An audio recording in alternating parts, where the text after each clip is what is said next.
e-learning, a day after most of its bus fleet had their catalytic converters stolen.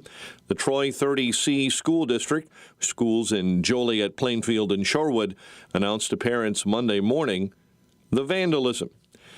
So reactions in Springfield are mixed this morning as to whether Illinois should have a Department of Government Efficiency, or Doge, an effort similar to what the Trump administration is doing for federal agencies.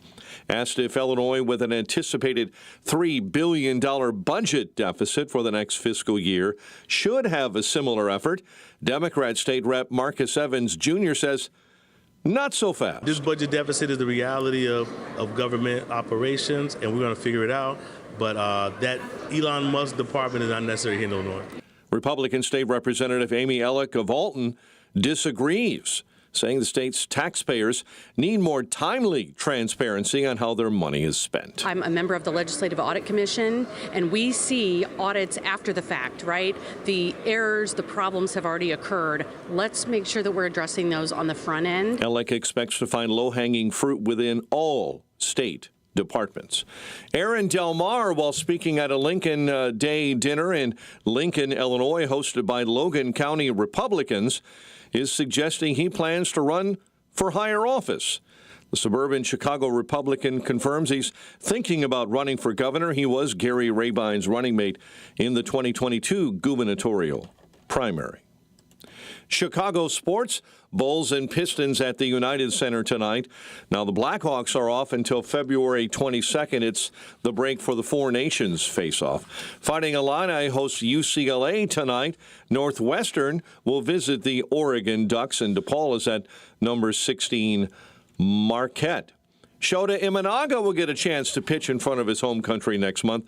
Cubs skipper Craig Counsell telling reporters he'll have one of his aces start one of Chicago's games in the Tokyo series. You may know Imanaga pitched in the Japanese League from 2016 until 2024. The news, a service of Fox Valley Coins. It's a great time to bring in scrap gold jewelry and sterling flatware, cash or check, offered on the spot. FoxValleyCoins.com. A check of traffic and weather on the way next on AM 560. On March 4th, President Trump will make his first address to a joint session of Congress of his new presidency. Mr. Speaker, the President of the United States. And AM 560 The Answer is throwing a watch party, and you're invited to join us for dinner at the Meridian Banquets and Conference Center in Rolling Meadows. Enjoy dinner before the speech, and then watch the speech with AM 560's Dan Proft, Amy Jacobson, and Sean Thompson. Tickets are on sale now at 560theanswer.com/watch. Sponsored in part by attorney Stephen A. Leahy at Opum Tax Advocates.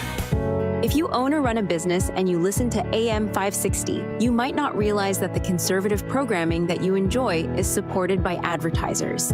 Our loyal listeners love to do business with the advertisers they hear every day on AM 560. Now, it probably won't surprise you that there are some businesses who avoid advertising with us because they don't like what we do here. And that's okay, because our audience wants to support businesses that support what we do and think like we think. We would love to have you join the list of successful companies who are already reaching new, like-minded customers. Most AM 560 advertisers have been here for years for one simple reason: they get results. Join our efforts to make a difference in the lives of our listeners who are passionate about supporting our great family of AM 560 advertisers. To learn more, just visit 560theanswer.com/advertise. That's 560theanswer.com/advertise. A great smile can make you feel happy and confident. So when you consciously conserve your teeth, that glowing smile will show through. At Best Dental Group, doctors Economos, Gave Alice, and their staff are ready to help you create that perfect look or maintain the one you have now. Along with general dentistry, Best Dental Group is a multidiscipline practice with an orthodontist, periodontist, and prosthetic specialists on site. They use the newest breakthroughs in dental technology such as titanium implants, Invisalign clear braces, and laser treatments. Don't let fear get in the way. They can recommend sedation to make your experience as comfortable as possible. Best Dental Group is located in historic downtown Bartlett and is a multilingual office. Call 630-830-4930, 630-830-4930, or visit bestdental.org. Best Dental Group, sharing your conservative values and helping you to conserve your teeth. It's 5:12. Let's get an update on the roads. Team Hochberg Traffic Center time. We'll start on the CTA this morning. Just a reminder, Green Line service on the Ashland branch remains suspended due to that Monday morning derailment. On the Reagan, they're clearing an accident right now. It's I-88 westbound right at Highland Avenue. Rest of the expressways and toll roads are off on time. Traffic, a service of Rocket. Rocket is here to give you back the keys because they believe everyone deserves a shot at the American dream. Own the dream. Visit rocket.com or 800-4ROCKET. Chicago's Morning Answer with Dan and Amy starts next. AM 560 Weather Center forecast. Here's AccuWeather's Steve Williams. A winter storm watch in effect on Wednesday morning. For today, clouds and colder, flurries, high 26. Clouds for tonight and a low 22. Wednesday, cloudy, chilly, snow. Later in the day, 1 to 3 inches. High tomorrow afternoon, 29. I'm Steve Williams on AM 560, The Answer. 26 right now at O'Hare. Cloudy skies. 30 at Midway. 26 in Aurora. 24 in Waukegan. 29 Lakefront. Your next news update, 5:30, and Chicago's Morning Answer continues next on AM 560, The Answer. This is Sean Thompson. When you go on vacation, does it make sense to have somebody else pack for you? Of course not. The same can be said for your retirement. Your 401k could be packed with things you don't know about or even need. If you're close to retirement, but you don't have a plan customized to your goals, it's like kind of taking a 30-year vacation with no idea what's in the suitcase. Sounds like a stressful way to begin what should be a relaxing time. Tom Fortino at Alpha Wealth Group can help you unpack your savings and build a plan to reduce future taxes, address Social Security and health care, and a whole lot more, all with a clear, defined income strategy. Call the Alpha Wealth Group at 630-934-1855. Ask for the complimentary retirement plan. That's 630-934-1855 or online at alphawealthgroup.com and listen to the Alpha Wealth Hour Saturday mornings at 9 a.m. right here on AM 560. Advisory services through Retirement Wealth Advisors, LLC, and SEC Registered Investment Advisor. Insurance and annuities offered through Alpha Wealth Group, licensed in Illinois. Hi, it's Mike Gallagher inviting you to join me on the Patriots Alaska Cruise this summer, along with Larry Elder, Joe Piscopo, Jennifer Horn. Enjoy Alaska's breathtaking beauty like never before. Text the keyword travel to 94878 to reserve your stateroom today. This luxury trip is your chance to experience majestic scenery, patriotism, adventure. We sail August 16th through the 23rd. Reserve your stateroom today. Text travel to 94878. That's travel to 94878. Hi, this is Carl Amari. I'm Lisa Wolf. Join us every Saturday night beginning at 8 p.m. for all things entertainment on Hollywood 360. If you love classic radio shows, The Shadow, Jack Benny, The Lone Ranger, Dragnet, Gunsmoke, and many more, we have them for you on Hollywood 360. We'll also present trivia contests with prizes, showbiz news, celebrity interviews, games, and movie reviews. So don't miss Hollywood 360 every Saturday night beginning at 8 p.m. on AM 560, The Answer. Does pain in your life impact everything you do, like walking, climbing stairs, even getting out of your car? You don't have to live like this. Hey, Amy Jacobson here with a solution. Joint pain in your knees, hips, shoulders, and back due to arthritis or an injury can be eliminated. How? Well, with the help from our good friends at QC Kinetics. QC Kinetics regenerative treatments are sweeping the nation. Everyone's talking about it. And they're right here in Chicago under the guidance of medical director Dr. Ashley Caravelli. Here's how it works. QC Kinetics treatments prompt your body to heal and restore damaged joints. Joint pain doesn't get better with time. See if you're a candidate for these life-changing treatments. Call QC Kinetics for a free consultation and tell them Amy Jacobson sent you. Saturday appointments available. Call 312-809-5955. That's 312-809-5955. Again, 312-809-5955. This is Ed Morrissey of HotAir.com for Town Hall. Donald Trump has just completed the first 3 weeks of his presidency and is now more popular than ever. In a whirlwind, Trump has taken dramatic and sometimes drastic action to reverse the effects of the last 4 years, especially what I'd call its leadership deficit. A new poll from CBS News found a majority approves of the job Trump is doing for the first time in either of his terms. As their analysts put it, that is because he's doing what he said he would do in the campaign. It also comes from the popularity of Trump's agenda to secure the borders, deport criminal aliens, and ending the governmental obsession with race-based preferences in public policy. The CBS analyst also credited a general sense of governance as the reason for Trump's popular support. The implication here is clear. Americans were fed up by 4 years of governance by a cabal of Democrat operatives while fronting a clearly incompetent Joe Biden. Leadership matters. Donald Trump is delivering it, while Democrats can do little but weep. Now, from the Signature Bank Studios. Portions of the following show may be pre-recorded. This is Chicago's Morning Answer with Dan Proft and Amy Jacobson on AM 560. The Answer.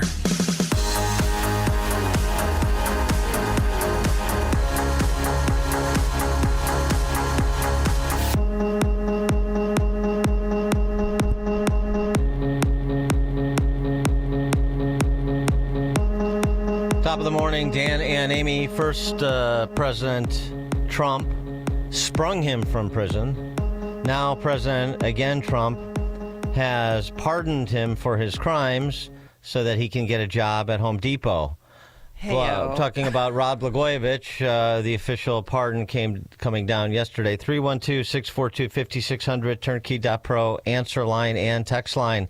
The Blagojevich commutation. Let's rerun the conversations we had about about that commutation with the pardon, because really, what's the difference?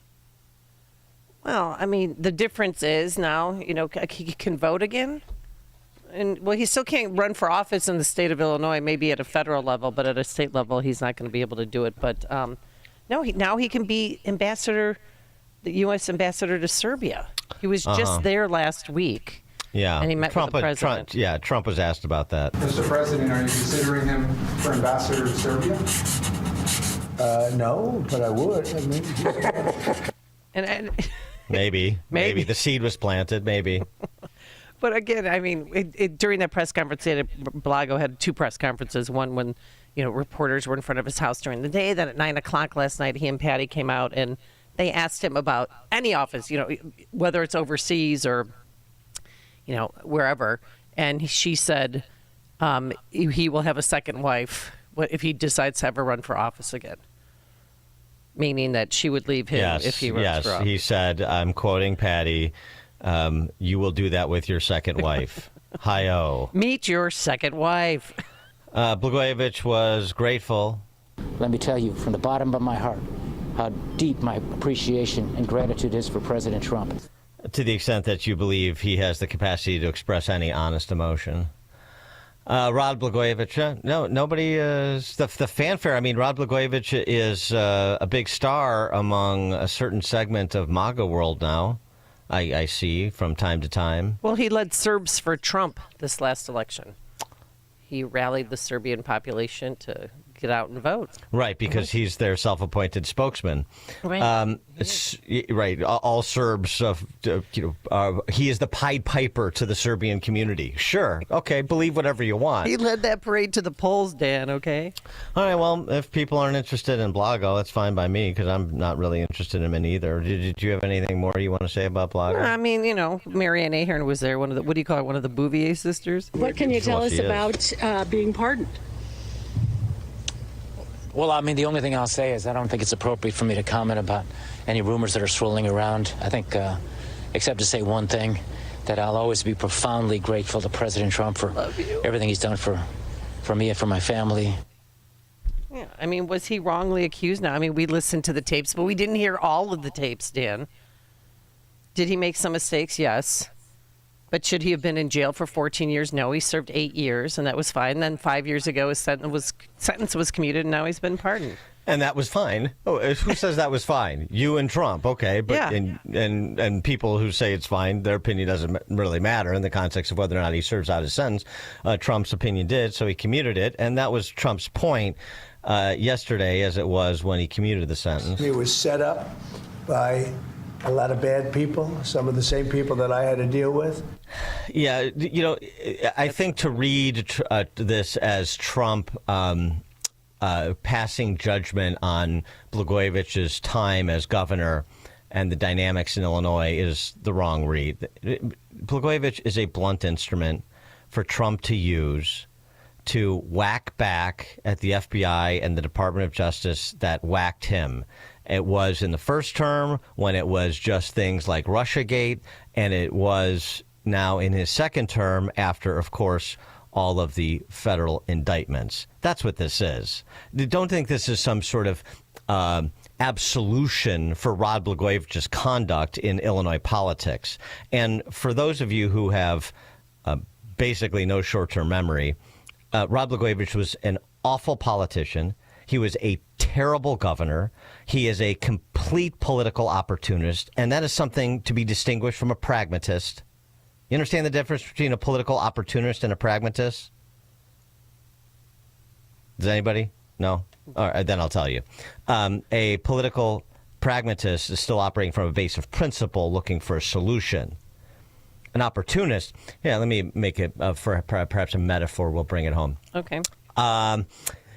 You lose the head cover on your putter, and you're playing golf one day, and you find the exact head cover to your putter. It's not yours, but somebody else has the same putter. They lost their head cover. What do? Do you turn it in at the end of the round, or do you say, hey, that solves my problem. I lost my head cover. I found a head cover. The world has squared me.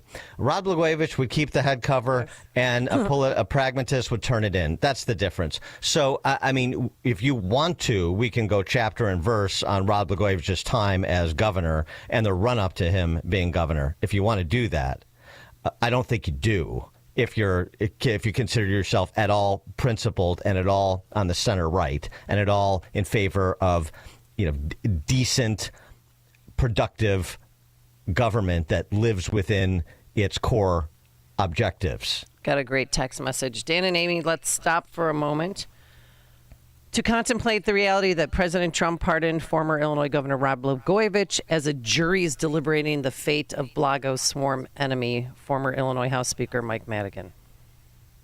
Tides have shifted. Wheels of justice went slowly for Mike Madigan, but I don't know. 312, 642-5600 is the number to call. Kip in Stillman Valley. Yeah, good morning. Hey, listen, everything that had happened to Trump started before Obama became senator of Illinois. The same people, the same lawyers, the same DNC lawyers for the Democrats were all involved in the shenanigans with Ryan, the senator, when Obama and Ryan were running for senator, all the shenanigans then, and everything up till now, and even going on now with our elections and the administrative. It wasn't the same people. Like what Obama said about everybody being left behind when he was leaving the White House in Trump's first presidency. It's all the shadow people. Yeah, okay, I got it, Kip. It's not the same people. And it's not necessarily people that I like or respect, but it's just not the same people. So let's not conflate things that do not connect. Yes, this is skullduggery from the left, but when you're talking about Jack Ryan, Blagojevich was the left. So it's just very interesting for me to hear the crocodile and hear and see the wailing and the crocodile tears from people on the left. Normally, when the left cannibalizes itself, we say, well, there's a certain amount of karmic justice in that. For some reason, because Blagojevich now being the opportunist, pronounces allegiance to Trump, we say, oh, he was wrong like Trump was. No, he wasn't. No, he wasn't. He was cannibalized by people he was in the same stable as, playing the same game they were. He was just not as good at it. That's different, isn't it? Got a text message, John from Wakanda. Dan and Amy, Rod broke the law. He should not have been pardoned, but I'm sort of happy it's happened because I'm tired of his Trump butt kissing for the past 5 years. Hopefully it will go away now. Yeah, well, yeah, that's a good point, too. Lewis outside. Good morning, Dan. Good morning, Amy. Blagojevich, he wasn't looking for a pardon. Jesse Jackson Jr., he's looking for a pardon so that he can run again as a congressman. Once the president pardons you, then that whole record is expunged or wiped away. You got a new slate to start with. And so he just stuck his finger in Jesse Jackson Jr.'s eye. Thank you. Okay, thanks for the call, Lewis. On another note, in another political cesspool, New York City. Oh, yeah. The Justice Department ordered Manhattan prosecutors to dismiss the bribery case against Eric Adams. Very interesting. The acting deputy attorney general. You're directed as authorized by the attorney general to dismiss the pending charges. The letter notes independent reasons. So this is being dismissed without prejudice, meaning it can be refiled against Adams. The statement goes on to say it cannot be ignored that Mayor Adams criticized the prior administration's immigration policies before the charges were filed, and the former U.S. attorney's public actions created appearances of impropriety. It also indicated that after the November 2025 mayoral election in New York, the U.S. attorney for the Southern District of Manhattan will then re-examine the case against Mayor Adams to make an independent decision as to whether or not a prosecution should move forward. So this is sort of splitting the baby, using Eric Adams again as a blunt instrument to say, I agree they went after you because you got off the sanctuary city train and you started making noise about their open borders immigration policy and a willingness to contemplate doing things differently and not go on the offense against Trump than the candidate as they wanted you to. That's on the one hand. On the other hand, they're saying, well, we haven't even looked at the case, basically. So we're not making any judgment on the legal theory or evidence on the case. We'll push that off until after the election so as to not, quote unquote, interfere with the election. Very interesting. Very interesting call here by the president. So this is, again, him sending the message that if you engage in lawfare, for those who did engage in lawfare, individually as well as institutionally, there's going to be a reckoning. And this may be more of an imprecise reckoning than I would recommend, but it's a reckoning nonetheless. Ziff in Hyde Park, you're on Chicago's Morning Answer. Ziff. Hi, Ziff. Hey, Dan, let's give Amy her day. Let her enjoy, Dan, please. And enjoy the Blagojevich Pardon. Yeah, she can. Yes, she can do that. I think they're having an ice cream social tonight. No, we're going to go running through Ravenswood in the rain, in the snow. It's going to be great. Wait, if you think, Dan, you think this is something, wait till he let Jeff Ford and Larry Hoover out of jail. You gonna fall out too. Let me ask you a question. If he let Jeff Fort and Larry Hoover out of prison, which of the two would be the next mayor of Chicago? That's a good question because everybody thinks Blago's going to be the next Chicago mayor. Ready to. Well, Blago, he can run for. Can he run for mayor of Chicago now? She sure can. He can. Yeah. People on social media is all a buzz about Mayor Blagojevich. Yeah. Can he run for governor? No. Right. We need a candidate on the Republican side. No, statewide office. He can't run for. He cannot run for statewide office. How is that? That's because they passed a law before he was indicted. To make sure that he never ever was governor again. If you're impeached in Illinois, you can't run for the office for which you were impeached. Is that the law? I forgot. It was especially directed just to him. You can't have a law directed just to him. That's unconstitutional. So it has to be something that if a statewide official is impeached, then they cannot run for statewide office again. Something like that. I don't know. I'd have to look it up. It's immaterial because, as you said, unless he's planning on divorcing Patty, he's not running for office. Sorry to break your bubble there, Ziff. All right, coming up at 5:38, we return to Doge and the latest protests by the left. And speaking of court action with respect to the work Doge is doing. That's 5:38. And later, Deb Conroy, what a coward. You wait till you hear who the Illinois Democrats' latest enemy is. But now let's head into the newsroom. Here's Mike Scott. It's 5:32 on AM 560, 24 degrees. Vice President J.D. Vance in front of a Paris summit on artificial intelligence this morning, saying that the Trump administration will ensure that AI systems developed in America are free from bias. Our administration, the Trump administration, believes that AI will have countless revolutionary applications in economic innovation, job creation, national security, healthcare, free expression, and beyond. The Trump administration claims OpenAI, SoftBank, and Oracle are pledging AI investments worth around $500 billion. President Trump holding talks with the King of Jordan today. King Abdullah II will be the first Arab leader to visit Donald Trump at the White House as the president issues an ultimatum to hostage holders in the Gaza Strip. Saturday at 12 o'clock. And after that, it's going to be a different ballgame.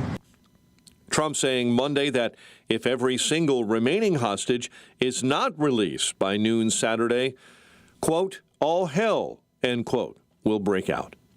Collapsed landing gear is the apparent cause of a deadly plane crash near Phoenix involving a jet owned by former Motley Crue lead singer Vince Neil. Scottsdale Fire Captain Dave Folio. One fatality. 2 immediates, which are critical condition. We transport them to local trauma centers.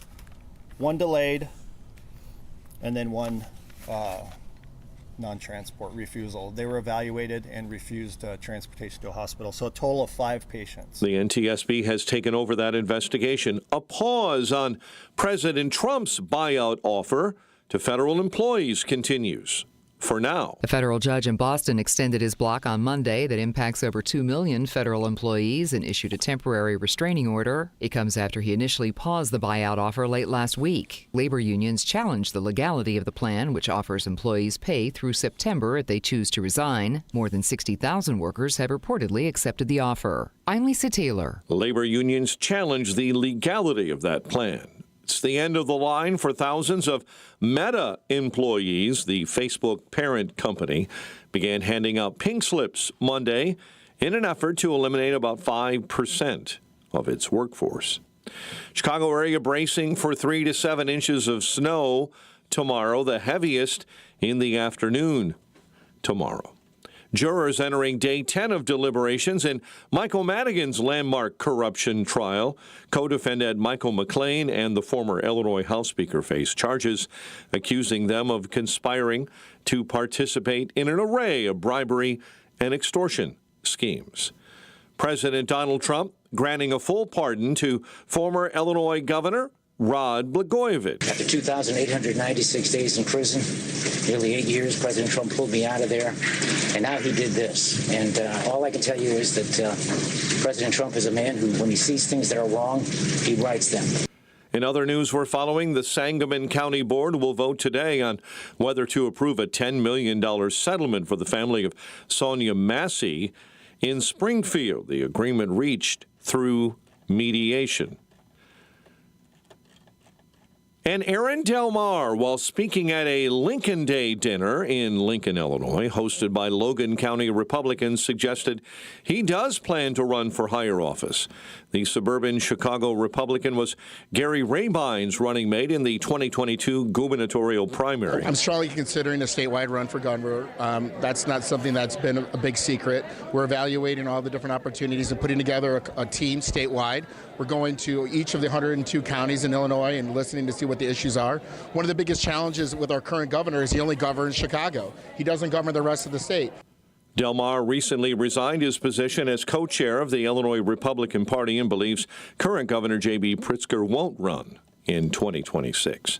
Bulls take on the Pistons tonight. College hoops, the Fighting Illini host UCLA while the Northwestern Wildcats travel to Oregon. The news is a service of Valdecas Windows for the discerning homeowner looking for high-quality and professional-level window replacement service. Contact Valdecas Windows, your award-winning Platinum Elite Pella certified contractor. Valdecas.com. A check of traffic and weather on the way next on AM 560. Larry Elder explains what we're really facing. Chaos. 12 to 14 million illegal aliens in this country intentionally in the last 4 years, not vetted. Several on the terror watch list. Those are the ones that got caught. In this business of dreamers, the whole concept of DACA is illegal, in my opinion. They're illegal aliens. The Larry Elder Show. Weeknights at 8, right before Sean Hannity at 10 on AM 560. The Answer. Balance of Nature's fruits and veggies supplements, changing the world one life at a time. I'm 76. I had been retired for about 10 years, and at 68, I decided to go back to work. Our company had a contest, and it was a walking, steps. I ended up, by the time in the end of the 6 weeks, I was doing like 17,000 steps a day. So after the contest, I came in third. I kept hearing about Balance of Nature, and I thought, you know what, I'm going to give it a try. So I did. Start your journey with Balance of Nature supplements today. Call 1-800-246-8751 or go to balanceofnature.com and sign up as a new preferred customer to get 35% off your first preferred set. Don't wait. Now's the time to take action. Go to balanceofnature.com or call 1-800-246-8751 and get this special offer by using discount code CHICAGO. We all hear the radio ads about the IRS. They tell you to be afraid, to be scared, and they try to frighten you into calling. I'm not here to do that. Tax Relief Advocates is different. TRA is here to tell you that if you owe money to the IRS, whether it's $5,000, $50,000, or $500,000, we have a solution. It doesn't matter if you're sitting in your car, at work, or with your kids. No matter where you are, call now. 800-575-6745. Don't lose hope. TRA can eliminate or reduce what you owe to the IRS. Generous programs are now available that can give you a fresh start. Our passion is taxes and helping individuals fix their IRS problems. We have over 1,000 5-star reviews on Google and an A+ with the Better Business Bureau. You don't need to be afraid of the IRS any longer. End your tax nightmare today by visiting us online at TRA.com or call 800-575-6745. That's 800-575-6745. Tax Relief Advocates. Real solutions for real people. At Catholic Cemeteries of Chicago, we honor traditions, celebrate faith, and cherish memories.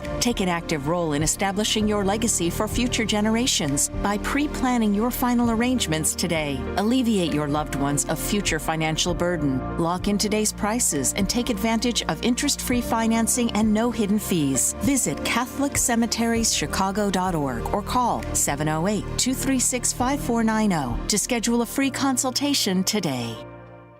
Raj Shah, host of Unleash Your Wealth. You know, there are a lot of clients and people coming in from the radio into our office saying, I don't want to lose any money. I need to protect the money I have saved over the last 20 or 30 years, where you have strategies where you can structure an income stream where it has an inflation protection so that as inflation, if it continues to go up, your income will go up. Unleash Your Wealth, Saturday at 7 a.m. and 2 p.m. on AM 560, The Answer. 541 Team Hochberg Traffic Center time, a service of almostfreeteeth.com. If you have Blue Cross Blue Shield, PPO, or FEP, you could save 90% off. on average to get your smile back. Check if you qualify. AlmostFreeTeeth.com. Stevenson Expressway slowdowns beginning between Cicero and Kedzie. Inbound Dan Ryan. You're jammed up 76th up through 71st and a 15-minute trip in from 95th. Chicago's Morning Answer with Dan and Amy continues next. AM 560 Weather Center forecast. Cloudy, colder, flurries. High near 26. Low clouds and 22 overnight. 24 right now. Your next news update is at 6. Chicago's Morning Answer continues next on AM 560 The Answer. Now, from the Signature Bank Studios. Only the biggest stories, only the biggest guests, and only the biggest opinions. This is AM 560, The Answer. Top of the morning, Dan and Amy, and I have to correct the record. I should have deferred to the president of the Rod Blagojevich fan club, Amy Jacobson, because in point of fact, after Blagojevich was impeached, the General Assembly did pass legislation that specifically barred him from running for statewide office again. And he did file a federal civil rights lawsuit over that and lost. And he's right about that it is a civil rights violation. You cannot, and I mean, for some reason I had a temporary fit of insanity and I forgot we were talking about Illinois where things like the rule of law don't matter. You think you're in Florida or something. But you cannot legitimately make laws that apply to a single person. But that's how corrupt Illinois is. Well, that's true. I mean, it shouldn't surprise you, but then sometimes even you, Dan Proft, get surprised. Well, I wasn't sure. I forgot. But yeah, and I sort of was indifferent to Rod Blagojevich's plight after he was kicked out of office. But this is a good example of, look, I find Rod Blagojevich to be an obnoxious, obsequious bottom feeder, an opportunist, in the worst sense of that word. But that doesn't mean that he shouldn't enjoy the same legal rights and protections that I or anybody else enjoys. And this is sort of an important lesson to remember as you're trying to figure out how to properly deal a reckoning to the purveyors of lawfare without becoming a purveyor of lawfare yourself. And, the Eric Adams thing and the Blagojevich pardon, well, what about Eric? They're iffy for me. Really? Even Eric Adams? I mean, what proof did they have? What evidence did they have? So what, his friends that happen to be from Turkey gave him an upgrade from an economy seat to first class a few times? What else did they have? Well, I mean, he may not have illegal? He may not have a Brandon Johnson graft closet, but that is, I mean, there are ethics rules in New York City too. I mean, ethics rules, ha ha ha. In New York City, ethics rules, Illinois, ha ha ha. I get it, but they still have the force of law, and because somebody I like is being targeted while other people I don't like got away with it, doesn't mean that the guy I like should get away with it too, right? I mean, we're not going to play that game. I know, but it's so everybody selective who they choose. Well, but it's selective who they choose for everything. So there should never be another speeding ticket handed out because 15 people around me were speeding too. That's not how the rule of law works. They're not going to catch everybody. The question is, in the particular use of their power, in this specific use of their power, is it legitimate? Do they have a case? And the point in the Eric Adams case that is problematic is they're not making a judgment on the case. They're making a judgment that he was politically targeted and that this is completely politically motivated, and we're not going to let it interfere with the mayoral election, so that we'll review it after November of 2025 when New York City elects their next mayor. I mean, do you have smoking gun evidence to suggest that the prosecution was solely a response to Eric Adams softening on sanctuary city policy and being a little bit more willing to be openly critical of Biden? Coincidental timing is not enough, in my view. Maybe enough for Trump's purposes of bringing this reckoning that I just referenced, but not for me. Well, he believes that the memo, suggests that Adams' criticism of former President Joe Biden may have led to the prosecution, which is always a possibility. I know what he believes, but what's the nexus to that? What's the nexus there? I don't know. Right. Right. Well, and Adams did travel to Mar-a-Lago last month to meet with President Trump, so that was good. And Blago, thank God, was on The Apprentice, so that began their beautiful 10-year-plus relationship. Yeah, I know, but traveling to meet President Trump to talk about immigration policy or being on a reality show with Trump when he was a private citizen should not confer you special rights as a citizen when it comes to the rule of law, should it? 312-642-5600, turnkey.pro answer line. I don't know. They all have something in common. They feel like they were all wrongly accused of crimes. Trump does, which he was. Blago does, which he still believes that he was. And Mayor Adams does. I see. So everybody they have this kindred soul that they all were wrongly accused. So that everybody who believes they were wrongly accused should be freed. No, I'm not saying that, but I'm just saying they're politicians, men in the spotlights, men of power, and they all feel that they were wrongly accused, and Trump can relate to that. Yeah, no, that's conjecture on my part, but that's what I think is going on in both of these cases. Right, and now you overlay that with the rule of law, and how do you come down? Because remember the rule of law? Yeah, I know. So how do you come down? Everybody who feels they were wrongly targeted, well, in that case, like Red said, being the only guilty man in Shawshank, you're better close down the prisons if that's the standard. Somebody texted in, Dan and Amy, aren't these all victimless crimes? But maybe not in the case of the Children's Hospital that he, shook down at Lurie's, saying, you got to make a donation to my campaign or else I'll withhold these funds from you. Victimless. Do you think to that texter? Do you think that leveraging public assets for private enrichment, do you think that is a victimless crime? No, there are victims there. Yeah, and that texter is listening. Mark in Oak Lawn. Dan, Amy, thanks for taking my call. I find it interesting with Blago. After he's talking about, President Trump recognizes that when something was wrong to make it right. But, after serving 8 years in prison, you think he'd come out and say, I made a few mistakes and I'm just grateful that President Trump pardoned me. But the thing is, Dan, it's his human nature in all of us. We never want to admit we ever make mistakes, and we just want to double down. Even when you serve 8 years of hard time, you think he'd come out and be a little remorseful instead of, he recognized that they made mistakes and I was framed, Yeah. I don't get it. And then these politicians, he wants to run again. I wouldn't vote for him for dog catcher. Yeah, well, I don't think even Patty will let him even run for that. So I think you're going to skate. You're going to be okay. That's right. Rod Blagojevich, who is on FBI wires, saying, what do I get out of this appointment to the Senate, in addition to the other conversations that have less profile but are just as egregious, like shaking down institutions that are due state monies as conferred by the General Assembly and basically saying, write me a campaign check, right. which you did to Children's Hospital, for example. But he's on tape.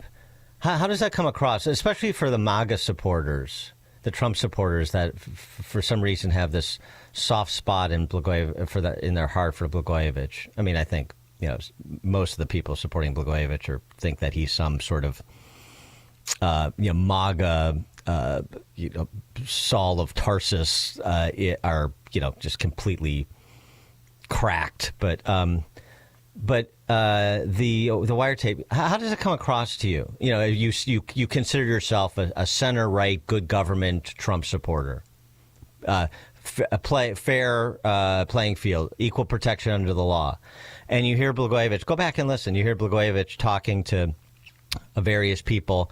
The infamous "I've got this thing and it's effing golden," but more specifically. Maybe I could get a job I need to make, $500,000. I see all these other people getting stuff.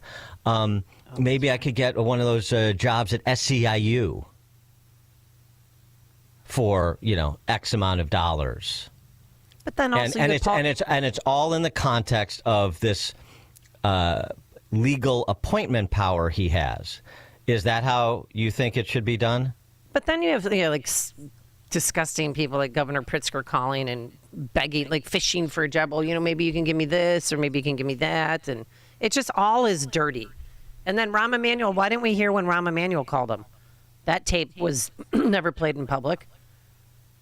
I know, they're all dirty. He just got caught. And Blagojevich wrote a book about it. And what was the bombshell in that book? Oh, gosh, Dan, what was the bombshell? I'm sorry. There wasn't one. Oh. For all the I got framed and wait till this book comes out and I'm going to tell the rest of the story. And yeah, I want to hear all the tapes too. I said that from the outset when we were covering on the trial on the radio. I want to hear it all. I'm always bring it all out. Let's warts and all. Let's hear it. So, I mean, yeah, so there were some evidentiary rulings in the trial I disagreed with, but notwithstanding, he had a chance to lay it all bare. And what did we find out? Nothing new. 312-642-5600 is our turnkey.pro answer line. You can also text us on this same line. Mark and Rochelle. Yeah, I was just curious. There seems to be no focus on the people making these offers to these politicians. Shouldn't there be some repercussions, or shouldn't you get on some kind of list? Even if you're from a foreign country, there should be some notification, some recognition that there's nefarious people all over the world, but man, you're not immune to this stuff either. Right. Thanks for the call. Well, I mean, in the case, I know you're talking about the Turks and Eric Adams, but in the case of Blagojevich, let's go back in our time machine. We had this debate for years. I never understood. I still to this day don't buy the statement that he made. Never sufficiently explained by Patrick Fitzgerald. If you've got Blagojevich on surveillance and you're ready to rock, then why don't you get buyer and seller? Why didn't you get, for example, Jesse Jackson Jr. and his representatives that were pitching Blagojevich, we'll give you this if you give me that Senate seat. Why don't you get buyer and seller? And the whole thing, the whole response, if you remember, the rationale was the Tribune had the story and they were going to run with it and would bull jive. Well, I was told that he was about to appoint himself U.S. Senator, so they moved in.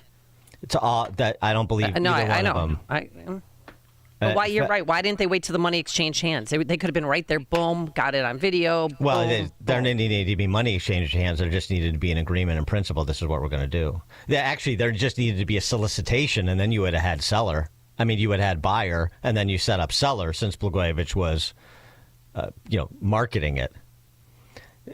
So I mean, Patrick Fitzgerald, who came in as Peter Fitzgerald's, white knight from the outside, who was going to clean up. The Illinois political swamp. Largely a disappointment. Not the Elliot Ness that he was reputed to be. Roy and Glen Ellen. Yeah, good morning. Dan, you're totally right. This is just a total punch to the FBI and everyone that went after him. And then Trump does everything for a purpose, be it on purpose or underlying. And I think there's a jelly belly factor here that this is a punch to his overwhelming gut. Thanks for the call, Roy. Dan and Amy, Chicago's Morning Answer.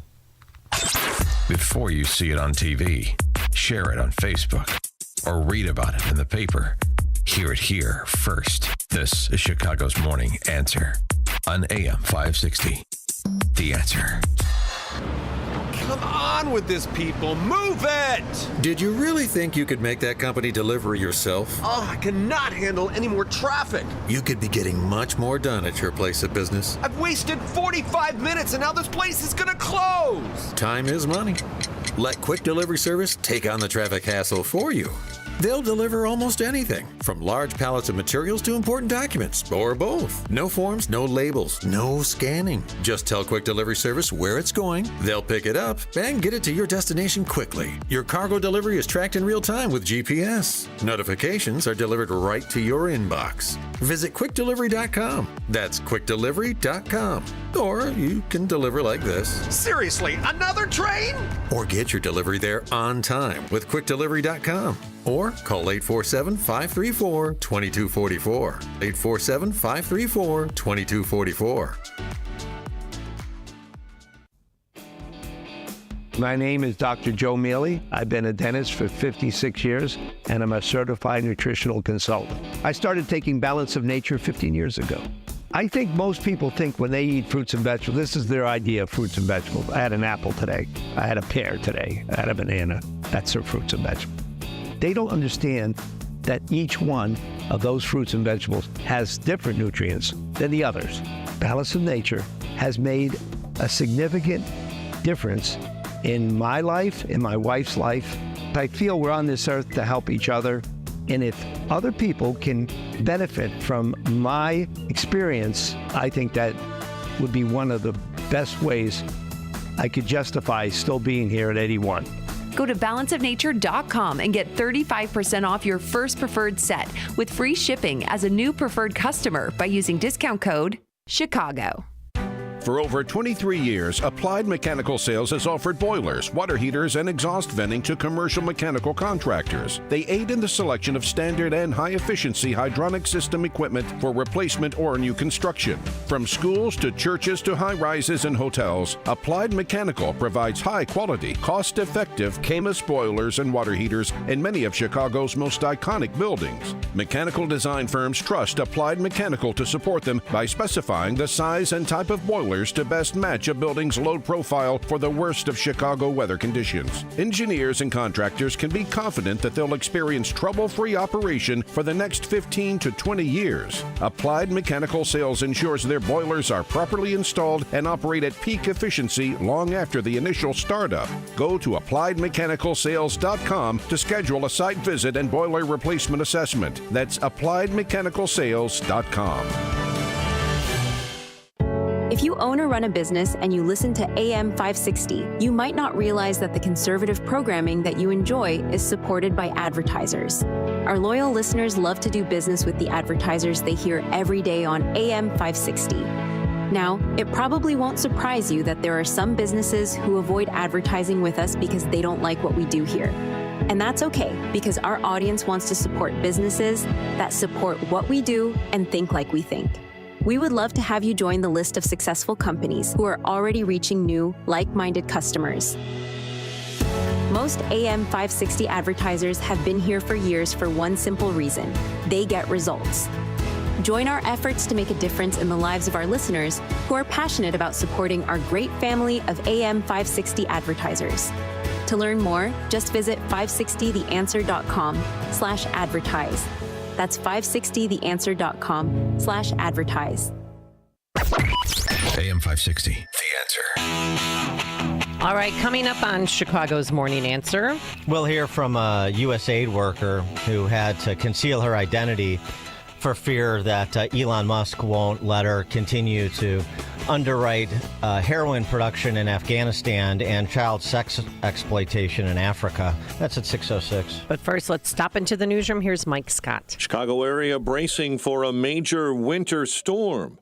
WIND Chicago News Time is 6 o'clock. Don't paralyze artificial intelligence with overregulation.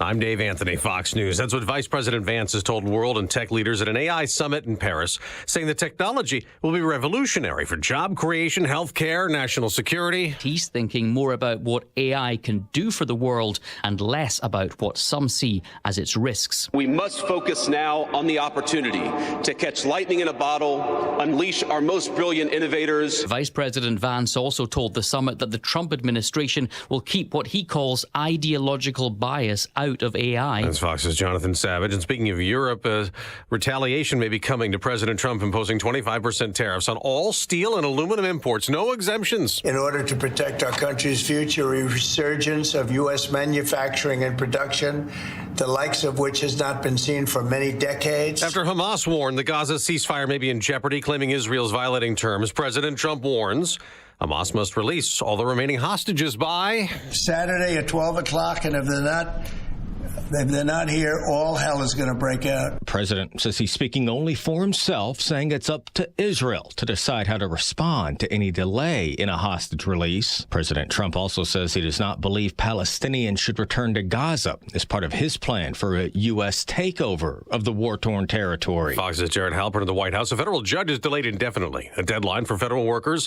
while considering a legal challenge to the Trump offer for them to resign and be paid through September. Tulsi Gabbard's cleared another hurdle as the director of National Intelligence nominee, a procedural vote in the Senate despite no Democratic support. Some lawmakers have been outraged over her past support for government leaker Edward Snowden. She once pushed for charges against Snowden to be dropped even after he leaked classified data about a mass surveillance program to the media. That's Fox's Mark Meredith. A full Senate confirmation vote may come tomorrow. America's listening to Fox News. Skies are cloudy. We have 24 degrees. At 6:02 on AM 560, The Answer. Good morning. I'm Mike Scott. The Chicago area, in fact, all of Illinois, bracing for a winter storm tomorrow. Heavy snow expected, anywhere from 3 to 7 inches of snow in our region, and perhaps even more in northwest Indiana when the lake effect snow machine kicks in. Jurors entering the 10th day of deliberations in Michael Madigan's landmark corruption trial. The former Illinois House Speaker and co-defendant Michael McLean face charges accusing them of conspiring to participate in an array of bribery and extortion schemes. President Donald Trump granting full pardon to former Illinois Governor Rod Blagojevich. After 2,896 days in prison, nearly 8 years, President Trump pulled me out of there, and now he did this. And all I can tell you is that President Trump is a man who, when he sees things that are wrong, he rights them. The former Democrat governor declined to comment on rumors he's being considered to become ambassador to Serbia. A new law in Illinois designed to take guns out of the hands of accused domestic abusers. Karina's law will protect survivors of domestic violence and give them comfort, the comfort of knowing that their abuser will not have easy access to firearms. Governor J.B. Pritzker, Illinois State Rifle Association's Ed Sullivan, says convicted domestic abusers should not have access to guns, but Karina's law does away with an accused person's right to due process. How can you take away someone's firearm without giving them a court case? And so here we are. That's what they're trying to do. The measure becomes law 3 months after being signed. An investigation is underway following a deadly stabbing over the weekend outside a Waukegan steakhouse. Police responding Saturday night to 4114 Steaks and Seafood found owner Joshua Kirkwood with stab wounds. For this incident to occur inside this facility where he, sweat blood and tears and assisting, tragic loss.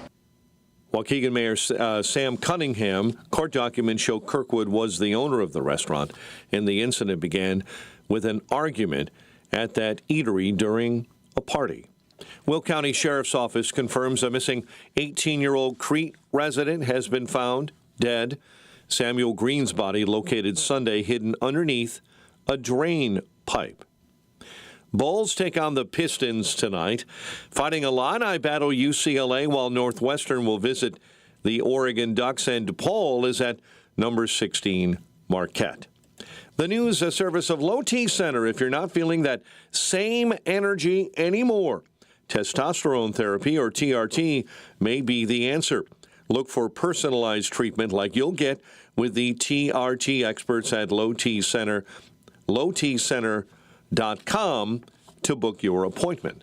A check of traffic and weather on the way next on AM 560. On March 4th, President Trump will make his first address to a joint session of Congress of his new presidency. Mr. Speaker, the President of the United States. And And AM 560 The Answer is throwing a watch party, and you're invited to join us for dinner at the Meridian Banquets and Conference Center in Rolling Meadows. Enjoy dinner before the speech, and then watch the speech with AM 560's Dan Proft, Amy Jacobson, and Sean Thompson. Tickets are on sale now at 560theanswer.com/watch. Sponsored in part by attorney Stephen A. Leahy at Opum Tax Advocates.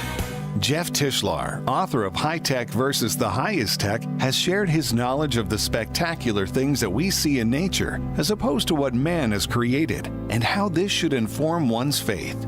Jeff served on the mission field all over the world and has created this highly illustrated and concisely written technical book. The easy-to-read format is understood from the youngest reader to the most intelligent and mature readers. Google and Amazon book reviews include, "This is the best little book I have ever read. It is amazing how much information is in this book."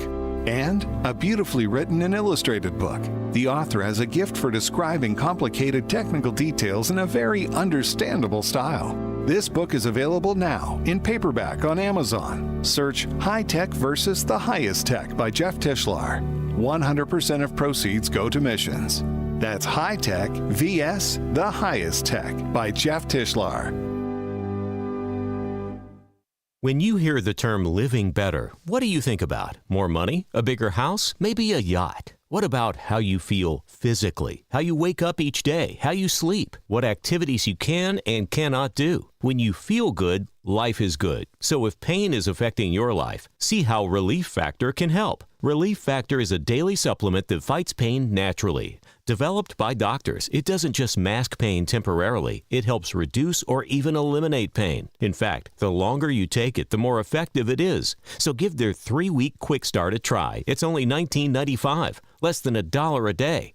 And it just takes a phone call, 1-800-4-RELIEF. That's 1-800-4-RELIEF. Wherever you're hurting, in 3 weeks or even days, Relief Factor can give you a chance to rediscover the true meaning of living better again. Visit ReliefFactor.com or call 1-800-4-RELIEF. That's 1-800-4-RELIEF. Attention. If you or your business is behind in filing your tax returns, or if you owe over $20,000 in back taxes to the IRS, please listen carefully. Going back and forth with the IRS can be stressful and confusing. The IRS doesn't joke around and will not stop their collection efforts. Don't let other companies charge you to pull transcripts. BC Tax will discreetly obtain your IRS transcripts free of charge. So, if you're tired of the IRS letters and would like to get a fresh start, BC Tax can help. Our team of tax professionals are making it easier than ever to settle tax problems for those who owe more than $20,000. We've helped thousands just like you. Call 800-214-3995 today to stop your tax problem from getting worse. Call 800-214-3995. That's 800-214-3995. Again, 800-214-3995. 6:08, Team Hochberg Traffic Center time. Southside Bridgeport neighborhood, 35th westbound right at normal. You've got a disabled truck stuck under a viaduct this morning. Lombard, bad accident North Avenue, right at I-355, being cleaned up this morning. DuSable Lakeshore Drive, stop and go already northbound right at Bryn Mawr. And delays this morning on the Dan Ryan already between 95th and 71st, 16 minutes into the circle. Chicago's Morning Answer with Dan and Amy continues next. AM 560 Weather Center forecast with Steve Williams. A winter storm watch in effect beginning Wednesday morning. Clouds and cold flurries today, high 26. Cloudy tonight, low 22. Snow mainly later tomorrow, 1 to 3 inches. Breezy, the high tomorrow, 29. I'm Steve Williams on AM 560, The Answer. Cloudy and 24 right now. Next news at 6:30. Chicago's Morning Answer continues next on AM 560, The Answer. Now, from the Signature Bank Studios, this is Chicago's Morning Answer with Dan Proft and Amy Jacobson on AM 560, The Answer.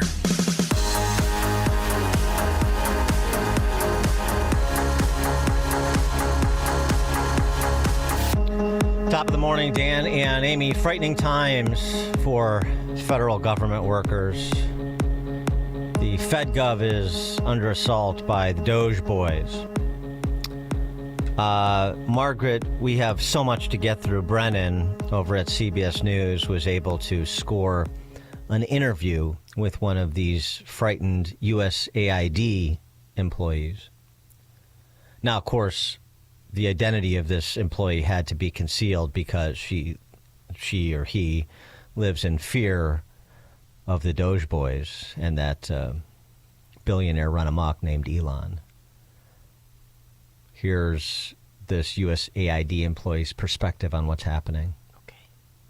Well, I mean, at this point, the voice change. Doge members, including Elon Musk, have access to not just the data within the USAID world, right, and the USAID system, which includes my personal email address, my social security number, my entire security file. In that security file is every contact I've ever known, every country I've traveled to, every home address I've had. So no matter which way I look at it, my information is entirely compromised, and it's in hands that I don't know and don't trust. And yes, the government can be slow. It can be inefficient. It can cost taxpayers money. I do not doubt that at all. What is absolutely clear to me is that the methods being used to achieve this so-called efficiency, not only do they not seem to be vetted and approved by the President of the United States or our Secretary Marco Rubio, they're entirely the actions of a rogue few individuals. They're dangerous, they're illegal, they're cruel more than anything. And so, no, I don't think this is serving American interests or answering to the president's mandate. And so to have this to be vilified by a billionaire who has decided that he's unilaterally going to take help away from the poorest people in the world, and he's doing it on behalf of the American people, is particularly gross and horrifying. And I am angry, I am sad, I am devastated for my colleagues, for myself, for my family. And for the American people. You know, I don't want to out anybody. Yeah, but that voice. Yeah. No, it may have been scrambled, but I think it comes even through the scramble. Right. Who? I think it was that dude, Rachel Levin, who was number 2 at HHS under the previous administration. Remember? Yeah. He would wear that Captain Bligh uniform all over the place. Uh-huh. I mean, that sounded like Rachel Levin to me. But, hey, you know, maybe they're trying to hide him out at USAID when the Trump people came in. I don't know. But as to the substance of this sorry tale that was told by that USAID worker of, the access to data, we've heard from Scott Bessent, the Treasury Secretary. It's read-only access.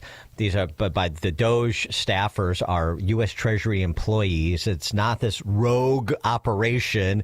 It is going with the explicit support, public explicit support of Trump and Rubio and Hegseth. I mean, the idea that, hey, does anybody know what's going on? Trump was asked about it during the Brett Baer Super Bowl interview, and he talked about his confidence in Elon and this Doge operation. I mean, all of the smoke screening that these people are trying to do, it's not going to work. And by the way, specifically, as we've tried to focus attention, once you get past the entertainment sort of the Marxist frivolities that USAID was funding at your expense, the real serious stuff.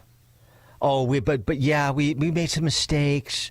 There's some things. There's some inefficiencies. We'll concede those points on the margins. No.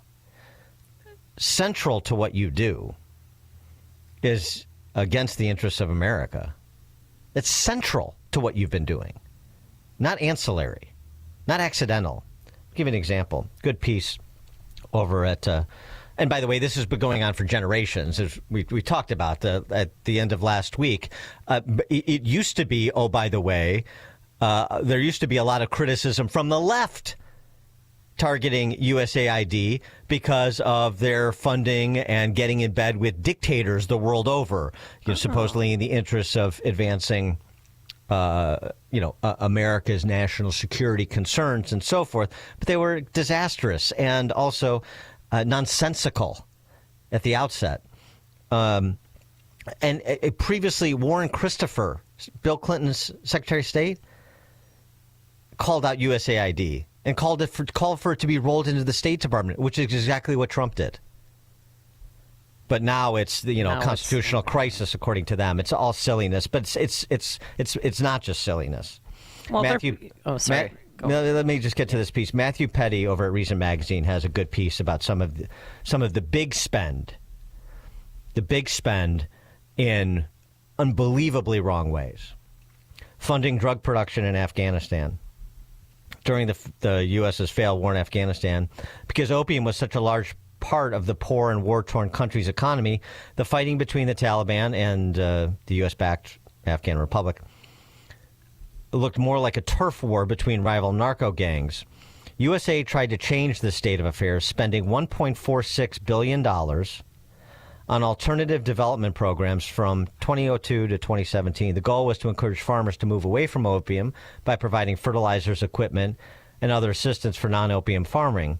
But according to the U.S. Inspector General for Afghan Reconstruction, the money inadvertently supported poppy production.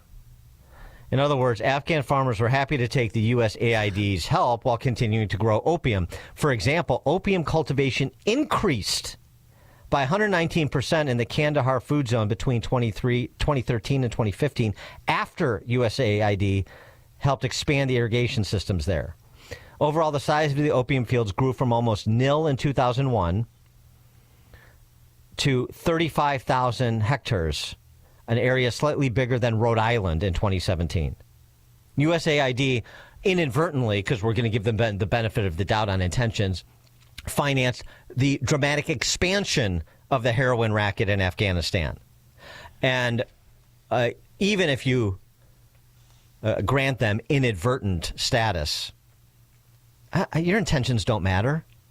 The end result is what matters when it comes to advancing America's interests. You do things in a nonsensical way, haven't thought through, just your good intentions are sufficient. They're not sufficient.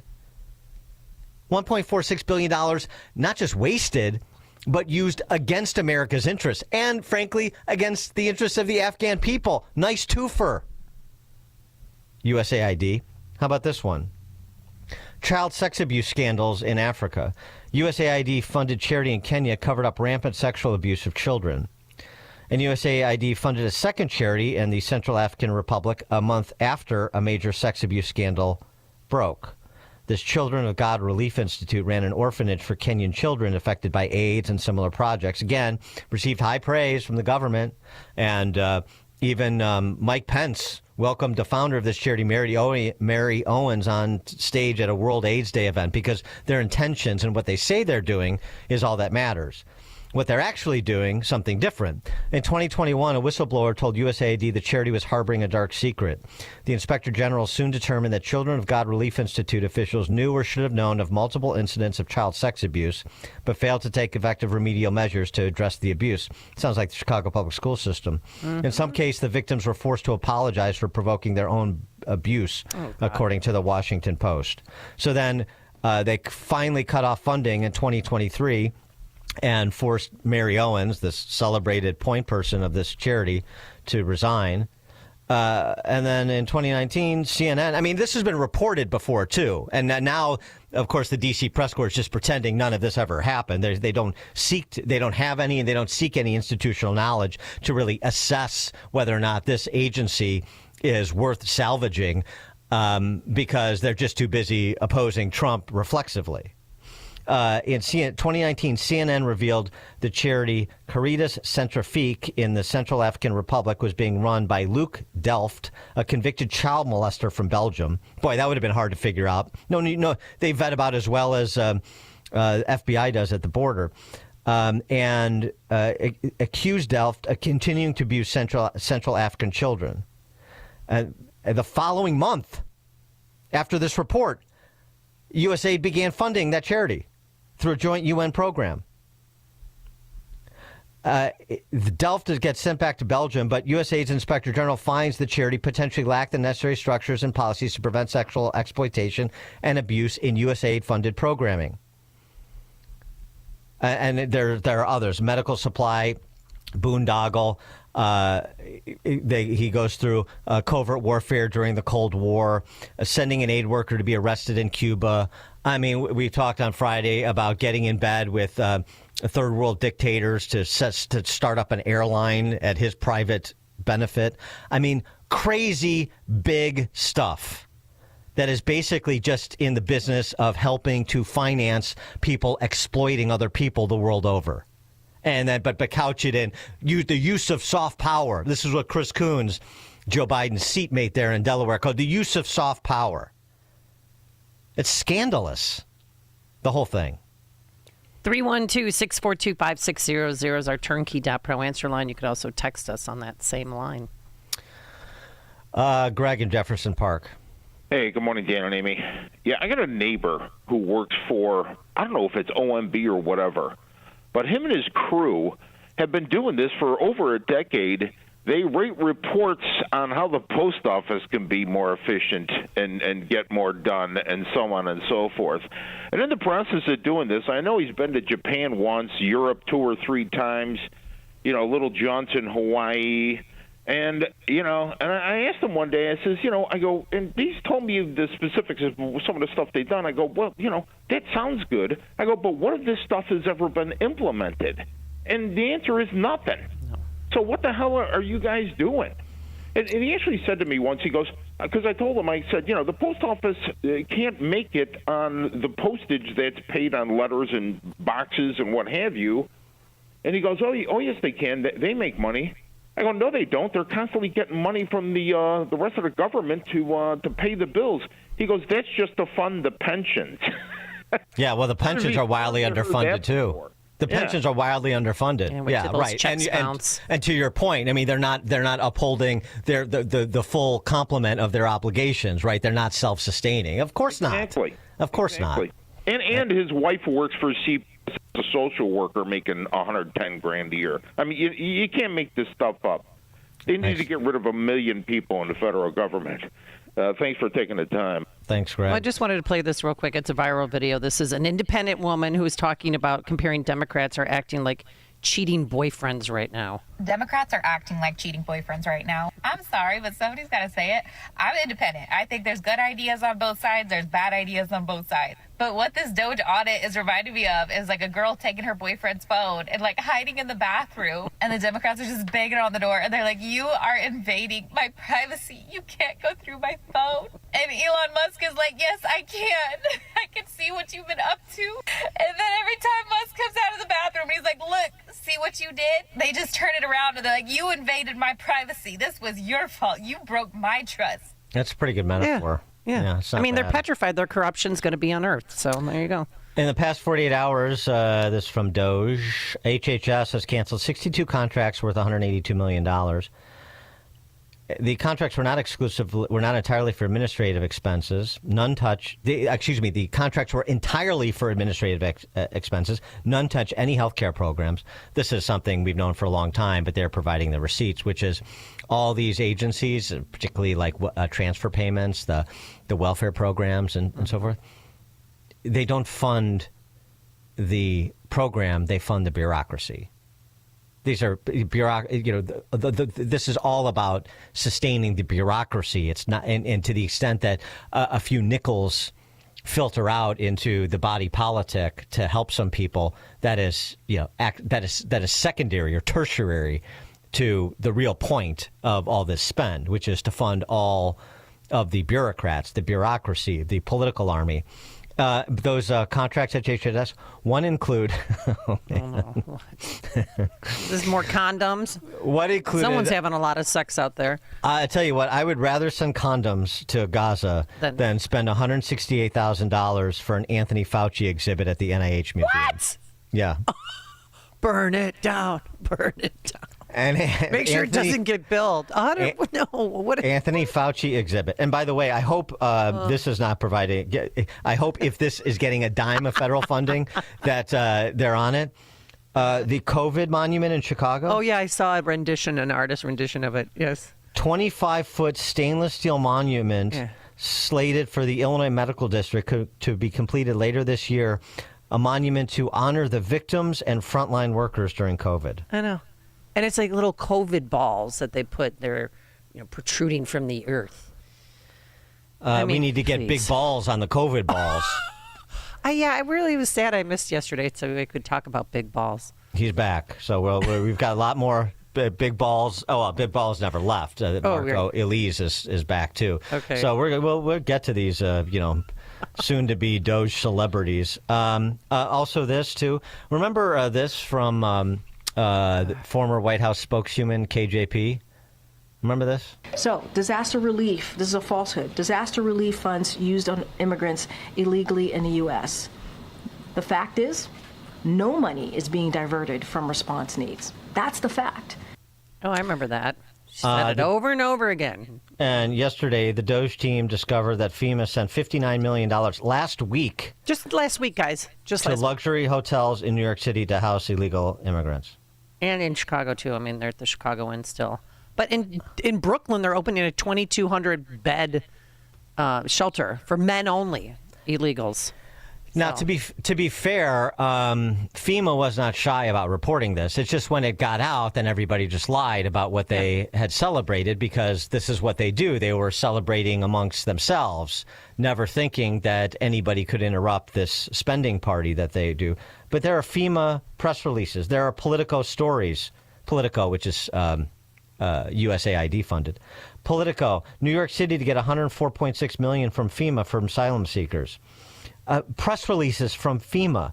Department of Homeland Security announces distribution of more than $77 million in congressional funding for communities receiving migrants. Another one. Department of Homeland Security announces $380 million in additional funding for communities receiving migrants. Another one, FEMA awards $110 million to the Emergency Food and Shelter Program to assist migrants. I mean, they were putting this out in press releases, and then KJP goes up and denies it, and the D.C. press corps says, it's not true, and you're shaming marginalized people, and you're racist, and you're nativist. I mean, you're promoting it. And then you tell me it's not true, and I'm a bad person for acknowledging what you say you're doing. This is the brazenness with which these people operate, and so you can understand just how stunned they must be that the party is over. Corey and Woodlawn, you're on Chicago's Morning Answer. Hey, thanks for taking the call, Dan. Good morning, Amy. The two Frenchmen I have on my wall is Tocqueville and Basquiat. Very good. Warned us when the law is manipulated, you're going to have these problems. And Tocqueville said, when the government is starting to take care of you, you're going to have these problems. We as Americans need to wake up. And I'm astounded when I talk to my fellow citizens how oblivious they are to the government waste. Thank you. I still want you to run for mayor, Corey. I'm still going to pester you about that. Thanks, sir. Boy, he doesn't sound excited about the prospect. I got to say, yeah. He's getting ready. Yeah.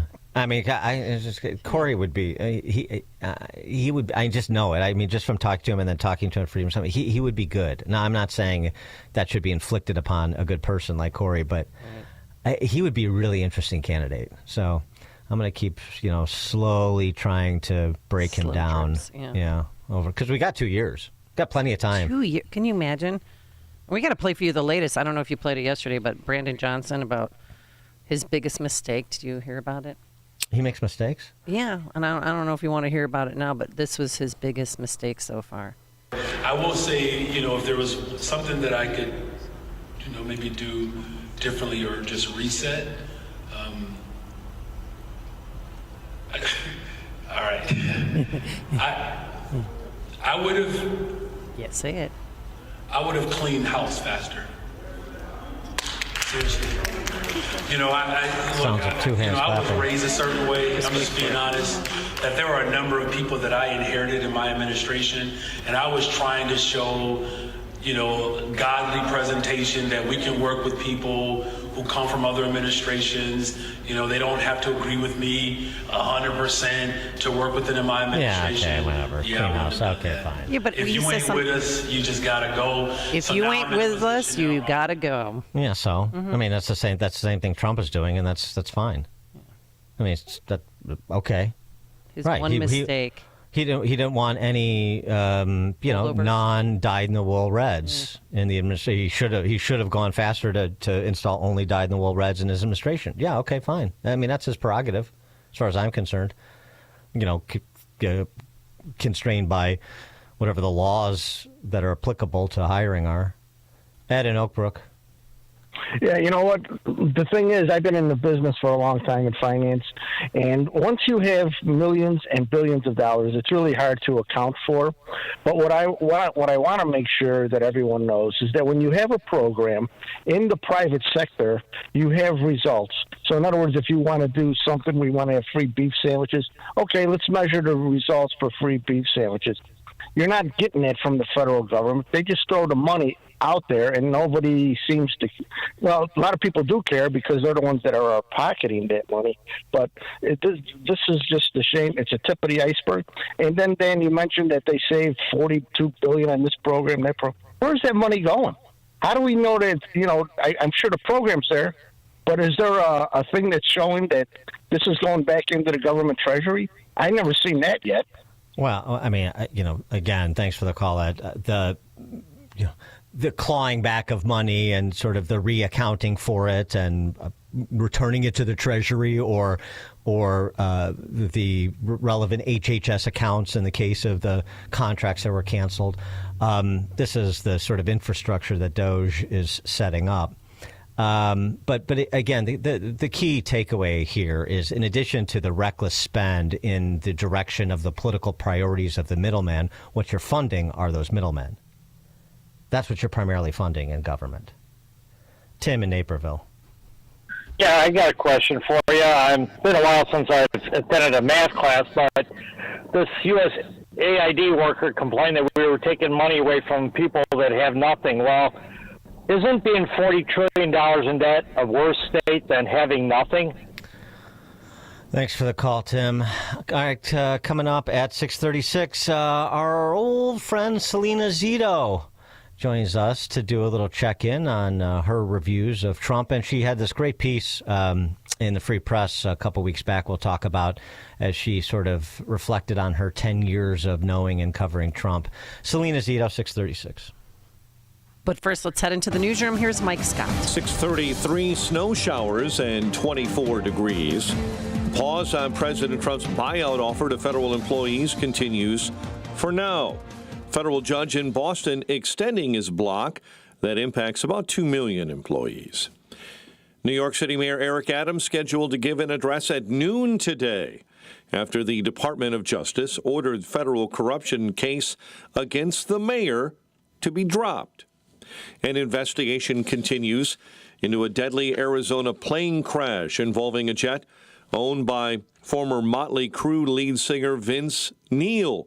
Scottsdale Airport's Kelly Kuster says the accident occurred yesterday. It appears that the left main gear failed upon landing, resulting in the accident. Fire official says one person on board that Learjet was killed, 3 others hospitalized. An Alabama man pleading guilty to conspiring with others to hack the SEC's X account. That according to the Department of Justice. Thousands of Danish citizens this morning are launching their own effort to buy the state of California from the United States.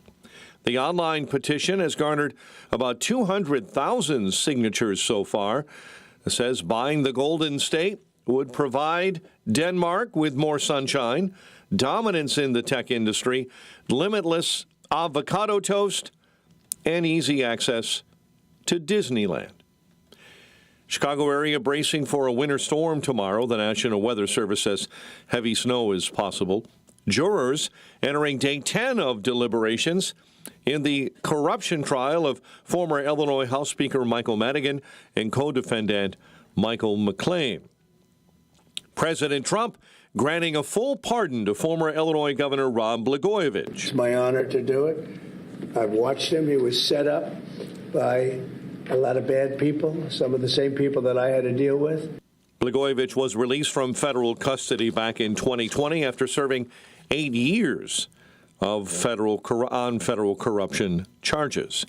Aaron Del Mar, while speaking to the Lincoln Day dinner in Logan County is suggesting he has plans to run for higher office. The suburban Chicago Republican was Gary Rabine's running mate in 2022 in the gubernatorial primary. 6 candidates ran in that Republican primary. Del Mar says it's important to avoid a highly contested primary. Over $115 million was spent just in the Illinois Republican primary, not including what we spent in the general election. And residents in several suburban communities can now vote early in upcoming municipal elections. Among the key races is Dalton's mayoral contest, where incumbent Tiffany Henyard faces a challenge from Jason House, a village trustee. Early voting continues until Election Day on February 25. 6:36 is our time. We'll have a check of traffic and weather on the way next on AM 560. On March 4th, President Trump will make his first address to a joint session of Congress of his new presidency. Mr. Speaker, the President of the United States. And AM 560, The Answer, is throwing a watch party. And you're invited to join us for dinner at the Meridian Banquets and Conference Center in Rolling Meadows. Enjoy dinner before the speech, and then watch the speech with AM 560's Dan Proft, Amy Jacobson, and Sean Thompson. Tickets are on sale now at 560theanswer.com/watch. Sponsored in part by Attorney Stephen A. Leahy at Opum Tax Advocates. Hi, I'm Ken Mariotti, owner of Woodland Windows and Doors, a third-generation family-owned business since 1969. We know you're bombarded by choices when shopping for new windows or doors, so we're inviting you to experience the Woodland difference. For decades, we have been transforming living spaces with Marvin Windows, a fifth-generation family business. Marvin replacement windows have been known to increase the warmth of your cold rooms by 10 degrees. Think about that, 10 degrees warmer. When you welcome Woodland into your home, you will get a product expert to transform your living spaces, full-time, dedicated professional installers that you can trust in your home, along with the best products like Marvin. These are the reasons we're proud of our 5-star reviews and family legacy. No gimmicks, no pressure, and upfront pricing are why Woodland Windows and Doors is your trusted window and door expert in Chicagoland. Visit woodlandwindows.com to book your free in-home expert consultation. That's woodlandwindows.com, or stop by our showroom at the corner of Lake and Geary in Roselle. This is Ed Morrissey of HotAir.com for Town Hall. Donald Trump has just completed the first 3 weeks of his presidency and is now more popular than ever. In a whirlwind, Trump has taken dramatic and sometimes drastic action to reverse the effects of the last 4 years, especially what I'd call its leadership deficit. A new poll from CBS News found a majority approves of the job Trump is doing for the first time in either of his terms. As their analysts put it, that is because he's doing what he said he would do in the campaign. It also comes from the popularity of Trump's agenda to secure the borders, deport criminal aliens, and ending the governmental obsession with race-based preferences in public policy. The CBS analyst also credited a general sense of governance as the reason for Trump's popular support. The implication here is clear. Americans were fed up by 4 years of governance by a cabal of Democrat operatives while fronting a clearly incompetent Joe Biden. Leadership matters. Donald Trump is delivering it, while Democrats can do little but weep. Think O'Reilly Auto Parts for all your car care needs. Get the parts and service you need fast from the professional parts people at O'Reilly Auto Parts. 639, Team Hochberg Traffic Center. And this update is also a service of Allstate. You can save money on car insurance by checking Allstate first. Those who know that are probably saving a carload of cash right now. Check Allstate first for a quote today. You're in good hands with Allstate. Due to an earlier accident, the outbound Kennedy still jammed up, Monroe to Division. Delays on the Stevenson inbound between Lamont and Cass, 41 into Lakeshore Drive. Bishop Ford inbound jammed up between 115th and the Dan Ryan. And just a reminder, South Side, 35th westbound is all gummed up with a disabled truck stuck under a viaduct at Normal. Chicago's Morning Answer with Dan and Amy continues next. AM 560 Weather Center forecast. Cloudy and colder with a flurry today, high 26. Flurries and 24 at O'Hare. Your next news update is at 7. Chicago's Morning Answer continues next on AM 560. The Answer. Now, from the Signature Bank Studios. If you're looking for the latest news, insight into what it means, and the sharpest opinion, there's only one station in Chicago where you can turn, and it's this one. We're AM 560. The Answer. Top of the morning, Dan and Amy. We're talking about the Doge boys, and there's another protest from the usual suspects on the left with their customary histrionics. Leading the charge, Jasmine Crockett. You may know her as bleach blonde, bad-built, butch beach body Spice of the Socialist Spice Girls in the house. You know, she's always yelling. I know. And dare I say, with her fake eyelashes going up and down. Oh, don't do that. No, I did. AOC's going to chime in. Then it's going to be a free-for-all. Here's what she had to say about Trump and his billionaire buddy. She ain't taking it. And what we not going to do is stand around while they pull this bull that they trying to pull right now. Go ahead. This is why I'm not going to be able to preach, because I probably won't be able to stop cussing. Take your time. But let me tell y'all something. I know some of y'all have been frustrated, and you've been saying, where are Democrats? Where are our leaders? Well, I'm here to tell you that we ain't never left y'all. All right? We are here.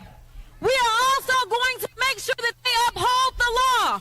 We are not going to sit around while you go ahead and desecrate our Constitution, or you look at the laws that have been passed into law and say, never mind, we'll just ignore that. Instead, we are going to be in your face, we are going to be on your asses, and we are going to make sure,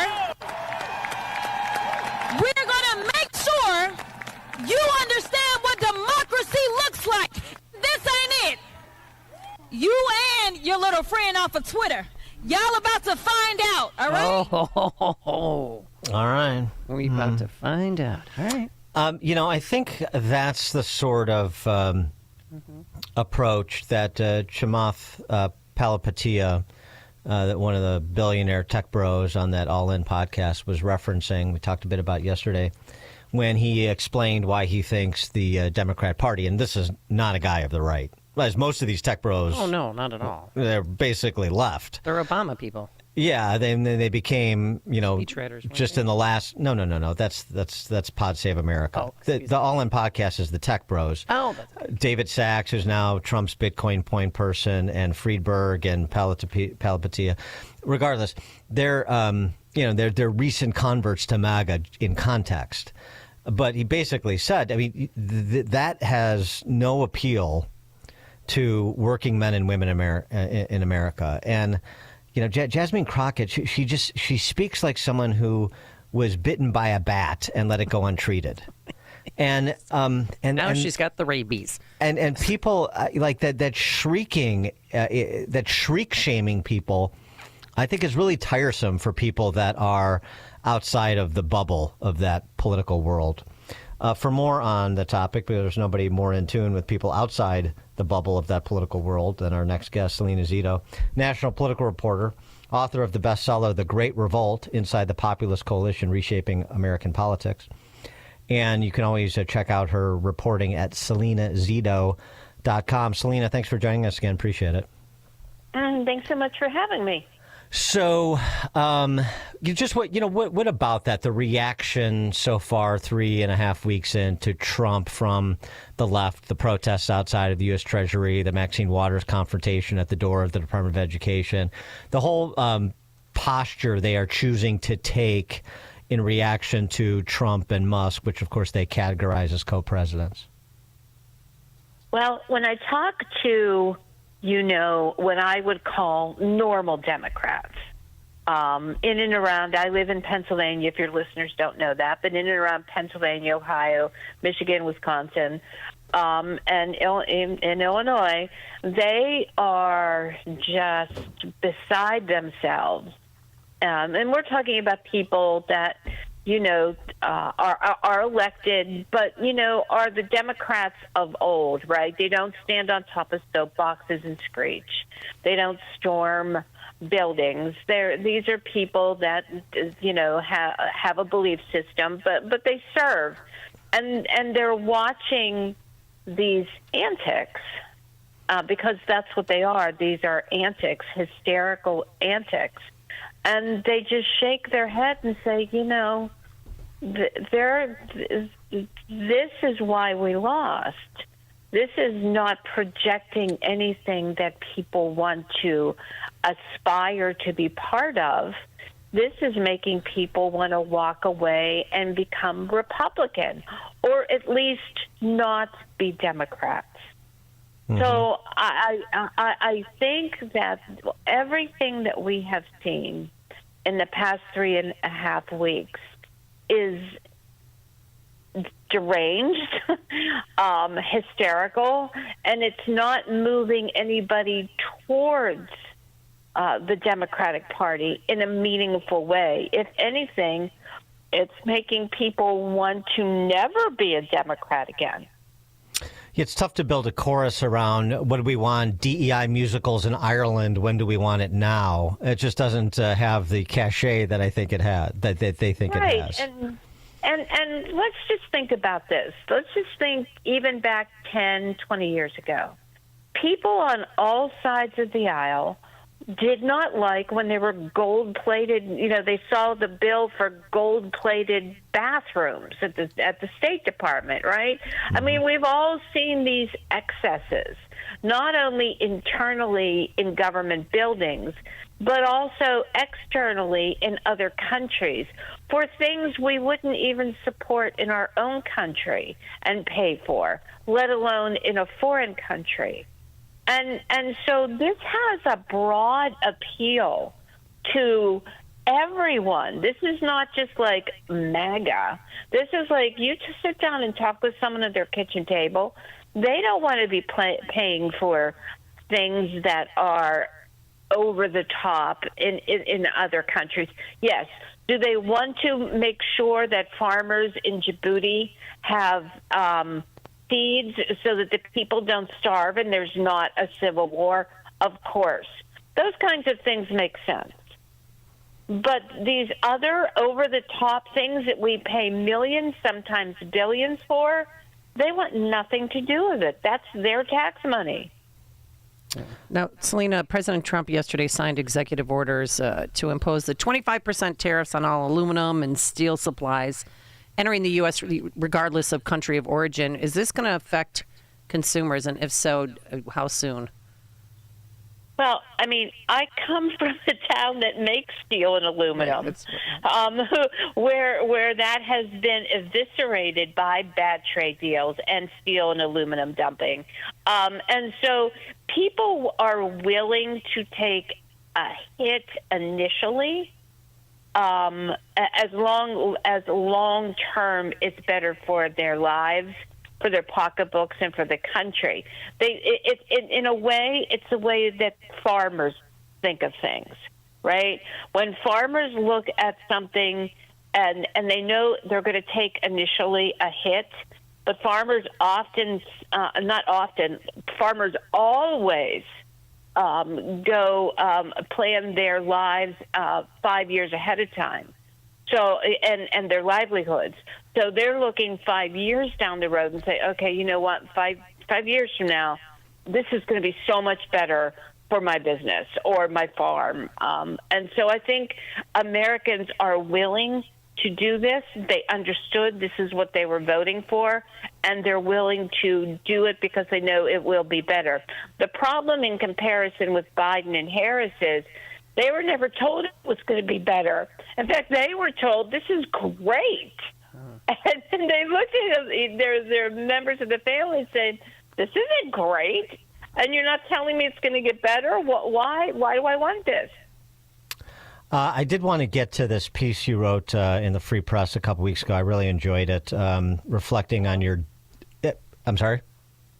Yeah, no, go ahead. Oh, just reflecting on your nearly a decade now of covering Trump, and just interesting, the sort of almost a happenstance coming across Trump in 2016 as you were at an inflection point in your life, as you recount in your piece. And I just wanted you to sort of provide that reflection to our listeners. Yeah, they did a really good job with that piece. They really captured what my experiences have been with the president. And,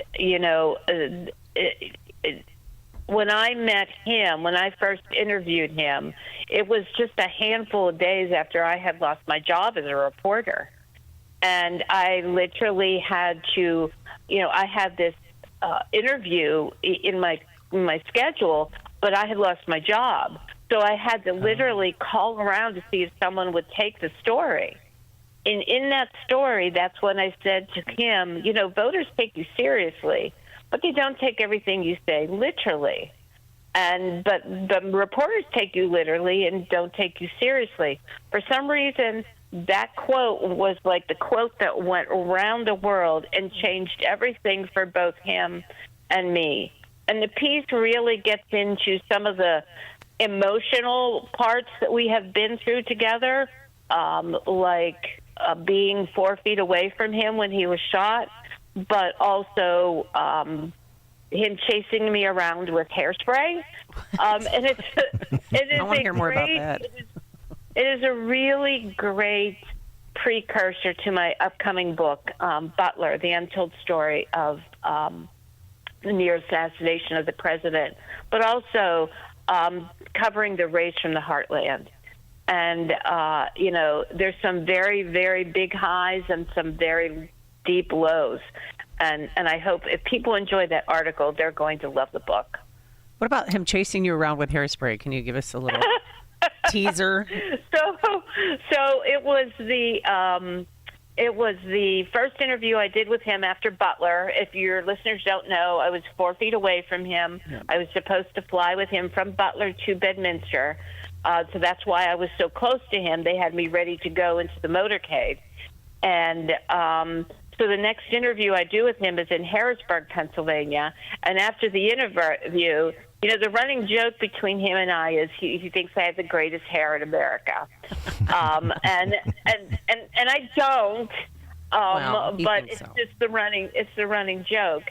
And so he's ready to go on stage. I'm leaving, and he calls over to me and goes, "Hey, Zito, do you wear hairspray?"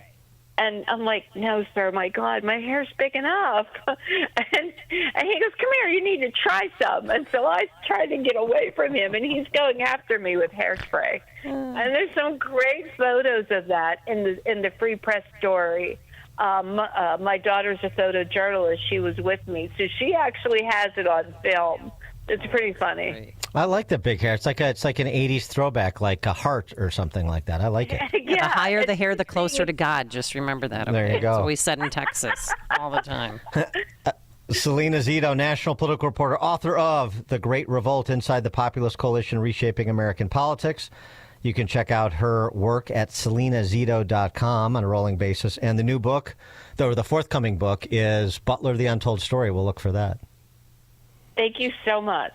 Thanks, Selena. Yeah, thank you so much, too. And she joined us on our turnkey.pro answer line. Connect with Dan and Amy on the AM 560 The Answer mobile app. Just text the word app to 64636 to download the app today.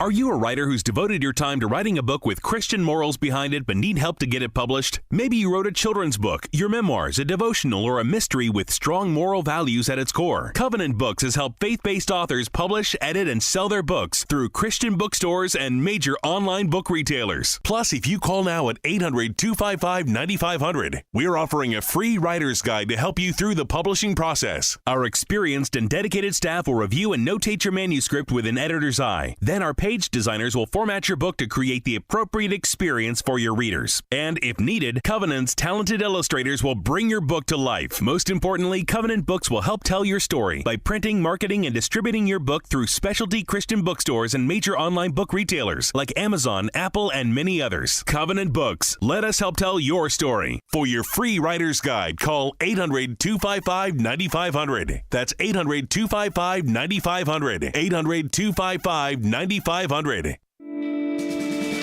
Why do so many companies count on Riverdale Plating and Heat Treating? consistent high level of quality, an ISO certified and A2LA accredited heat treating, electroplating, fastener sorting, and packaging job shop. Riverdale Plating and Heat Treating meets and exceeds client specifications. Whether a high volume or a small production run, their processes ensure a job well done. Celebrating their 15th anniversary this year, they specialize in metal fasteners and stampings for automotive and other industries. And with a newly expanded sorting department, there are many sorting and packaging options to meet your needs. Riverdale Plating and Heat Treating serves customers in Illinois, Indiana, Michigan, Ohio, Wisconsin, and Tennessee, with easy access to all forms of transportation from an automated facility in Riverdale, Illinois, just 15 minutes southwest of Chicago. Want consistent quality? Call Riverdale Plating and Heat Treating, 708-849-2050, or visit riverdalePHT.com.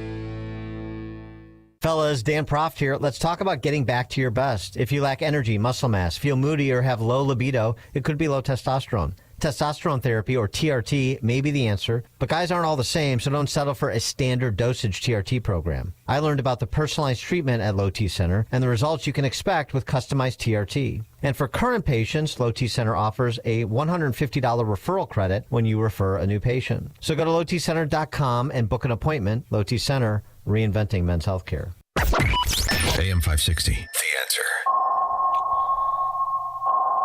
That sound means it's time for our weekly installment of In-Depth History with Frank, the history teacher from Arlington Heights, because there's nothing new in this world, just the history that we don't know, and Frank does. Frank, take it away. Good morning.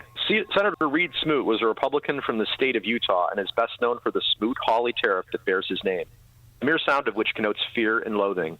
It's such a detestable phrase that people run from it like the swimmer with a bad haircut in Jaws who just rushes to shore, bumping other swimmers off their rafts the second he sees the prankster's fake dorsal fin. This fear of tariffs as a policy tool, though, originates in an argument that many economists revere as much as a flat earther does the firmament, the notion of comparative advantage. This textbook magic trick purports to show that trade can benefit both countries by showing that each side in a hypothetical trade deal has a lower opportunity cost of producing one or the other good, and ergo, trade is beneficial to both sides. What they don't tell you is that this model is so infallible it never produces a scenario in which trade doesn't benefit both countries. In other words, it's non-falsifiable. Maybe this is why economics is known as a soft science. Another postmodern certitude against tariffs is that they cause inflation because foreign goods would necessarily have higher prices.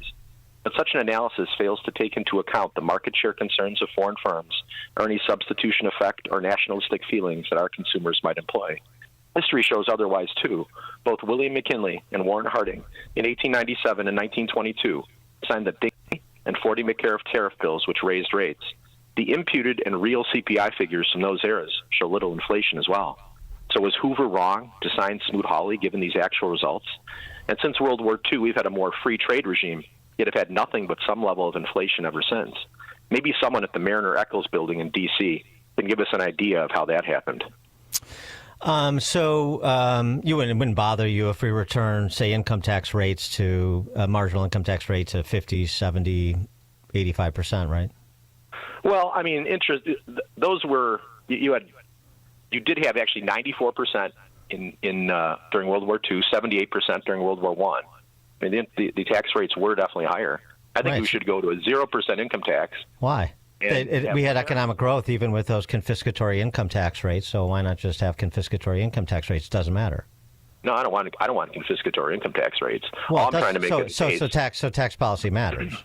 It's not the whole story when it comes to economic growth, but it's part of the story. And so it's the same thing with tariffs, isn't it? Well, tariffs do create their own problems. There is deadweight loss with them, but there are other concerns besides just that. And all I'm saying too is that you get this certitude that tariffs are going to cause inflation. That's all you hear right now. Trump's going to have the tariffs. We're going to have inflation. That's what we're going to have. We've had inflation since World War II, since we've had a free trade regime, since GATT, the General Agreement on Tariffs and Trade. So because there are other variables at play, like monetary and fiscal policy. Oh, absolutely. Economics is the dismal science, multivariable, no doubt about it. But I just think that you look at some of the data from 1897 to 1907.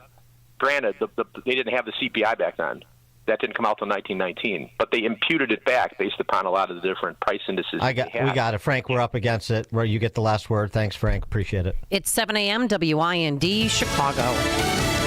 Artificial intelligence is revolutionary. I'm Dave Anthony, Fox News. Vice President Vance said that this morning at an AI summit in Paris, warning overregulation, especially in Europe, would paralyze the technology. And we feel very strongly that AI must remain free from ideological bias and that American AI will not be co-opted into a tool for authoritarian censorship. It's the vice president's first foreign trip since taking office. Defense Secretary Pete Hegseth also on his first trip visiting American troops in Stuttgart, Germany. Grateful to be here. Thank you for showing us around. To see UCOM, to see AFRICOM, to see all the supporting staff, and to have some time to spend with all of you. Secretary Hegseth will meet with the leaders of the European Command for the U.S. and U.S. Africa Command. President Trump will host Jordan's king at the White House this morning with a lot to talk about. From his plan that Middle East leaders oppose for the U.S. to take over war-torn Gaza and rebuild it, to the Trump threat that if Hamas does not release all the remaining hostages by Saturday, all hell will break out, telling reporters... You'll find out, and they'll find out, too. Hamas will find out what I mean. Today, Hamas has issued its reply, saying the president must remember that the ceasefire deal is the only way to get the remaining hostages released.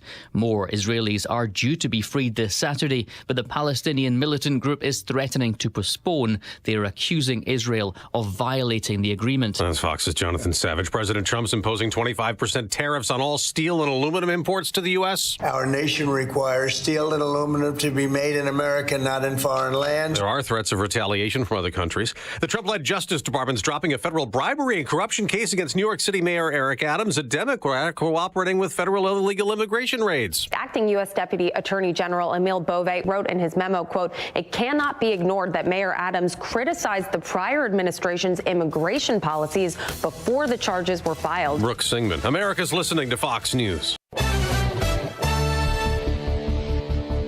7:02, we have 24 degrees and snow showers crossing northern Illinois. 7:02, Chicago area bracing for a winter storm. Moving in tomorrow with heavy snow, around 6 inches or so expected in the region, less as you travel south. Jurors entering day 10 of deliberations in the corruption trial of Michael Madigan and co-defendant Michael McClain. President Donald Trump granting a full pardon to former Illinois Governor Rod Blagojevich. After 2,896 days in prison, nearly 8 years, President Trump pulled me out of there, and now he did this. And all I can tell you is that President Trump is a man who, when he sees things that are wrong, he rights them. The pardon comes nearly 5 years after President Trump commuted the Blagojevich sentence.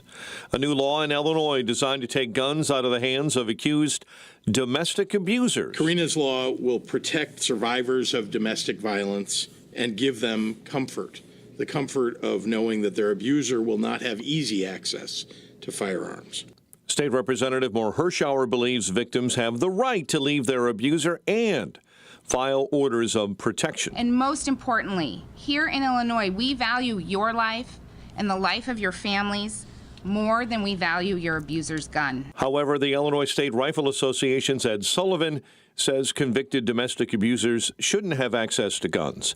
But Karina's law does away with an accused person's right to due process. How can you take away someone's firearm without giving them a court case? And so here we are. That's what they're trying to do. The measure becomes law about 3 months after being signed. A controversial $1.25 million settlement for the family of Dexter Reed is now stalled in the Chicago City Council. No vote was taken on the payout during committee hearings yesterday. Police body cam video clearly shows Reed firing at police first, severely injuring one officer. Voting aldermen believe the city should not settle Reed's family lawsuit. Bulls and Pistons at the United Center tonight. College hoops, Fighting Illini will host UCLA, while Northwestern travels to visit the Oregon Ducks, and DePaul is at number 16 Marquette. The news service of Low T Center look for personalized treatment, like you'll get with the TRT experts at Low T Center. Low T Center brings over a decade of experience, so Go to lowtcenter.com now to book your appointment. A check of traffic and weather on the way next on AM 560. Hugh Hewitt knows you can't rebuild in chaos. Just can't go back. If you go back, it's going to end up the same way it has for 100 years. That's true.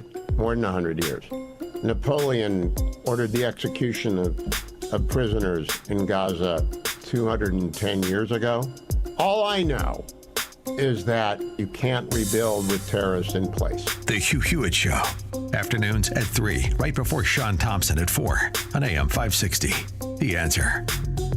Signature Bank is Chicago's fastest growing independently owned business bank. It's a bank where relationships still matter. Signature Bank knows your name and your story. I'm Dan Proft, and I know this because Signature Bank is my business bank. I'm Jim Keene Jr. of the Mail House, Inc., a family-owned and operated digital print mail house with a specialty in political advertising and a customer of Signature Bank. We knew that getting a loan to buy our business wouldn't be easy, so we turned to one of our trusted friends for a referral. She told us about the outstanding level of customer service her business received at Signature Bank since becoming one of their first customers in 2006. Today, we couldn't be happier. Not only did Signature help us finance the purchase of the mail house, but they supported our growth as we modernized our operations in mailing as well as from traditional to digital printing. If you're looking for a great bank to grow your business, take a look at Signature Bank. Signature Bank is looking for their next success story. To learn more about turning your business vision into reality, visit signaturebank.bank. Signature Bank, helping local businesses succeed. Member FDIC, Equal Housing Lender.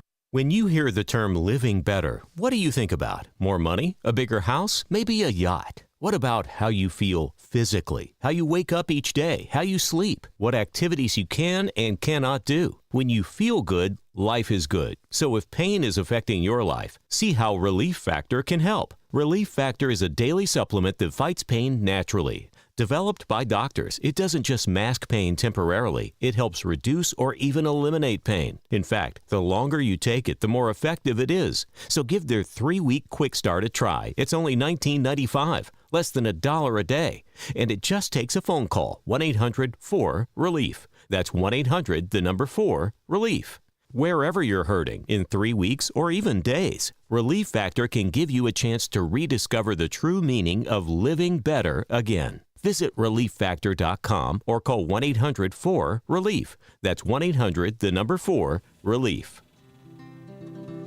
Balance of Nature's fruits and veggies supplements, changing the world one life at a time. So when we saw the advertisements for this by reputable people, I told my husband, I said, well, we don't have anything to lose, so let's do it.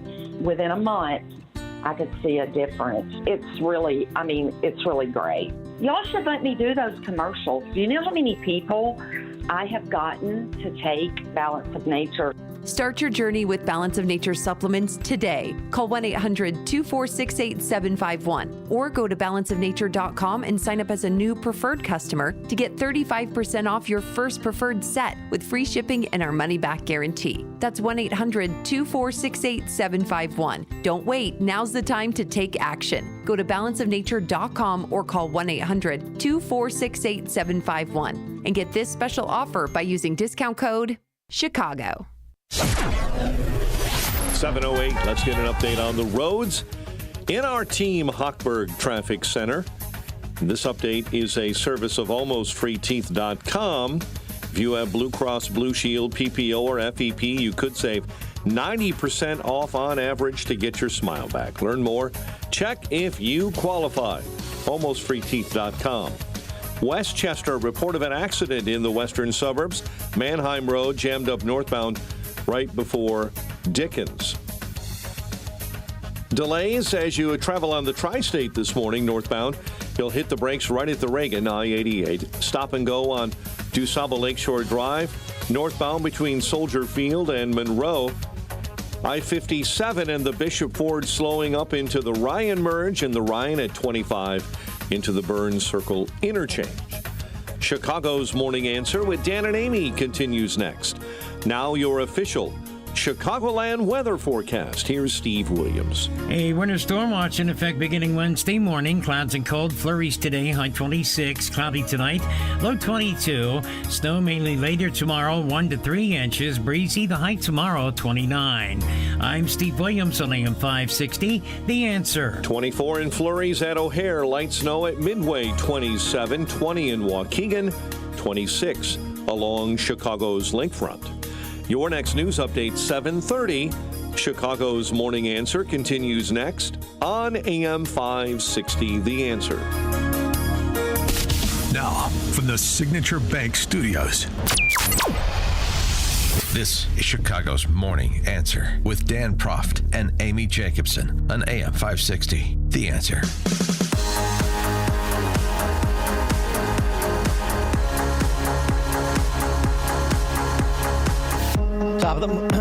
Top of the morning, Dan and Amy. Doge is not going to be enough, but we knew this. Wall Street Journal noting that the Congressional Budget Office reported yesterday federal spending rose 15% in the first 4 months of fiscal 2025.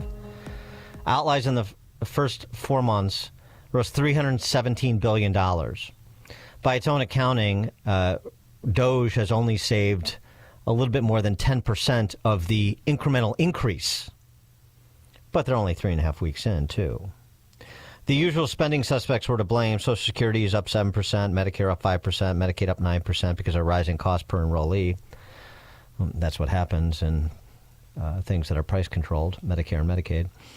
President Trump has taken these programs off the reform list, which the Journal opines is like saying you want to go on a diet except for the beer, chips, and ice cream sundaes.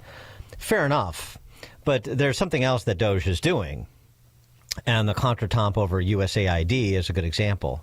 It is generating a lot of attention that's gathering a lot of interest from Americans and providing some details on just exactly what we're doing, much to the chagrin of many of those Americans paying attention. And that engagement is a good thing, too, because then you potentially sustain engagement when it comes to the big, more difficult things where the real policy action is, which is on GOP budget bills this year.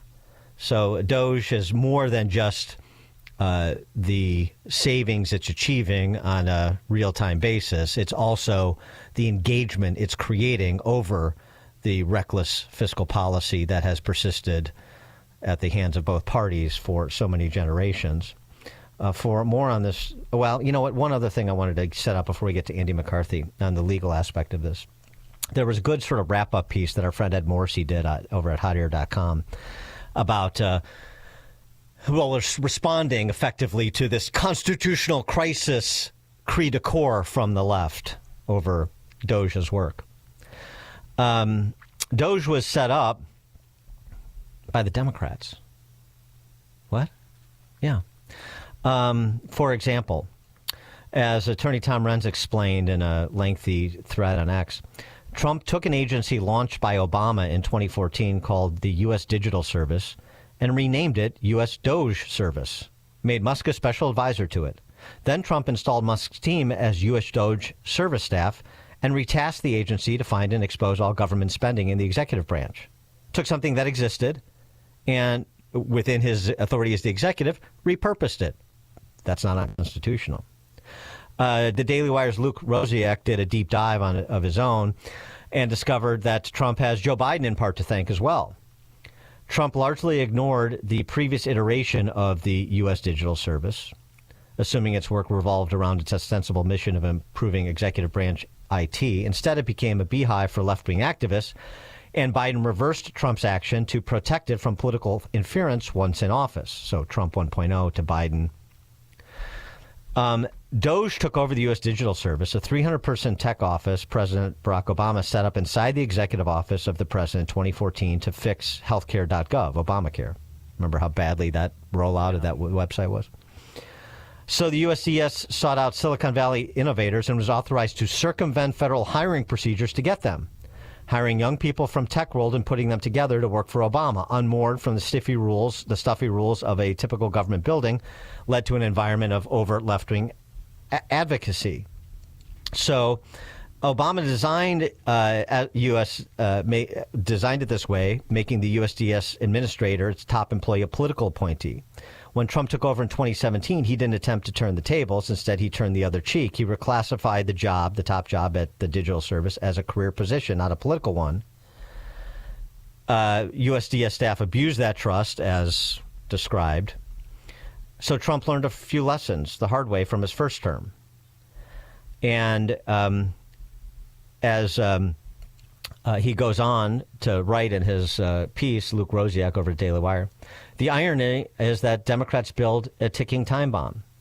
He means that in terms of bureaucrats antagonizing Trump, but he also means almost literally in this case, Obama built the U.S. Digital Service for data system development, but allowed it so much autonomy that it attracted people who used its power for political activism. That actually accelerated during Trump's benign neglect of the digital service and exploded into full bloom under Biden, who made USDS, the digital service, explicitly political rather than technocratic. And so enter Trump to pick up where Biden left off with the same autonomy, but orienting it in a different direction. So Obama and Biden provided the foundation for the Trump administration to do what it's doing with Musk and the Doge boys. How about that? Constitutional crisis? Let's put that question to our friend Andy McCarthy. Andy McCarthy, of course, is former Chief Assistant U.S. Attorney, Southern District of Manhattan, and contributing editor at National Review, also the author of the bestseller, Ball of Collusion, The Plot to Rig an Election and Destroy a Presidency. Andy, thanks again for joining us. Appreciate it. My pleasure. How about that little hoisting by your own petard? Well, I think it goes to what you were saying at the beginning about how what Musk is mainly doing is now shining a light on a lot of stuff that progressives and Democrats would like to see hidden, although you're right to say that there's been abuse by both sides when it comes to giving us this monstrosity of a government that we have. But the reason your first point, Stan, I think connect up well to your second point is that if you don't change this by legislation, what we're going to have is the infrastructure that gets laid by the executive branch in one administration is just going to be co-opted by the next administration and turned to its purposes. And you know, for now, progressives don't like this, right? But we won't like it either if the next administration is a Democratic one and like they find maybe the Soros son equivalent of Elon to start messing around through the federal bureaucracy and turning it in the other direction. So if you don't change this in the place where the administrative state has been built, which is by legislation, and I really think the more you look at this, a lot of this legislation is, the roots of it is the post-Watergate era, when the executive branch was very weak, when the Democrats had overwhelming majorities in Congress, and these were guys who were basically reared on the lore of the New Deal, and they went wild, and Carter basically signed whatever they wanted, whatever they put in front of him, he signed it. So we're living in that world now, and if you don't elect people who are going to revisit that and turn it around, and the only way you can do that is by exposing these abuses of, the monstrousness of this government spending and what's being used for, and you have to tie that around the necks of the Democrats so that when people go to the polls, they elect different people, because if you don't have the majorities in Congress that are necessary to undo this legislation, then we're just going to play, ping pong, depending on who's in the White House. Right. No, I agree. I mean, with that said, I mean, use the power you have when you have it, legitimate power you have when you have it. Yep. But it's funny you say that, too, because, for so long, and maybe this needs some further discussion as well. For so long, we sort of operated under this idea. Arthur Schlesinger's book, The Imperial Presidency. Congress is continuing to weaken. It's abdicated its authority, and there are examples of that, of course. But the Imperial Presidency maybe isn't as imperial as we were led to believe. No, there was nothing.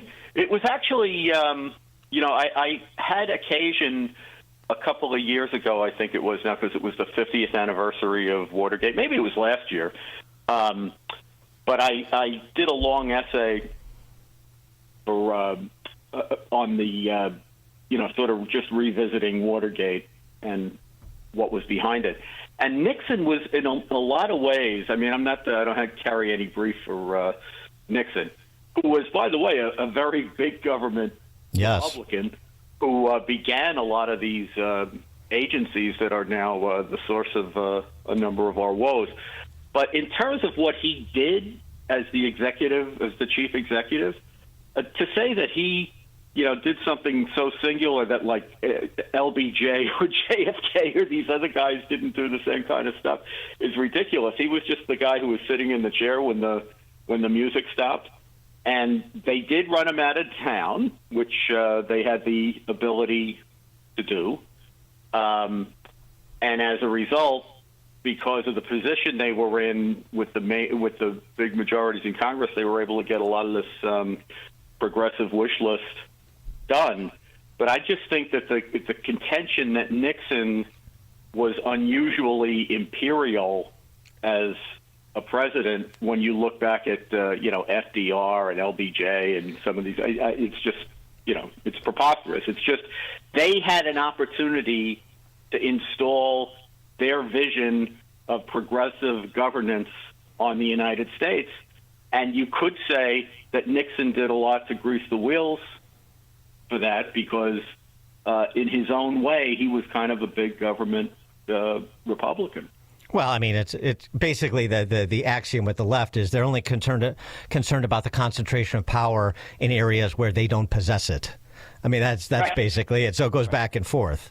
I wanted to turn. Go ahead. I was surprised to see over the weekend. I was just going to agree with you. I was surprised to see over the weekend that they suddenly don't like unelected bureaucrats with unchecked power. Yeah, right. Who knew? Right. Who knew? Yeah, quite an about face. So we had some other action we wanted to get your expert opinion on because I'm a little squeamish about it. Let's start with Eric Adams in New York City and this dismissal of the charges that's been ordered by the Attorney General without prejudice, so they can refile. And pending review after the New York City mayoral election in November of this year, because and without any comment on the case against Adams, because they believe that he was targeted for political reasons. What's your view on postponing any review of Eric Adams' possible criminal wrongdoing until after the election? I think it's a disgrace. I don't think there's any reason to believe that case was politically motivated. It was started before the whole, Adams' claim that it's retribution because he spoke out on immigration. I mean, he's part of the immigration problem who's like posing as the solution now. Yes. But when the investigation began, that wasn't a thing. That wasn't like there wasn't any Biden border crisis that Adams was fighting about, and the investigation touched not just Adams but the corruption throughout his administration. I've never thought much of the case, Dan, but the reason I haven't thought much of the case is because it's small time. Because Adams is small time. It's not that he's not corrupt. It's just he's kind of, small time. And the idea, what I don't get from Trump is that throughout the prosecution of him, which was unabashedly political by Bragg, the Manhattan district attorney, what he touted throughout that was the independence of the Southern District prosecutors, the same ones doing the case against Adams, who looked at his case, that is Trump's case, and decided that there was no campaign finance case against him. And It wasn't like they were trying to give him a break. They actually did prosecute Cohen, but they looked at it hard and they decided that when you applied the campaign finance laws, you couldn't make a case against Trump.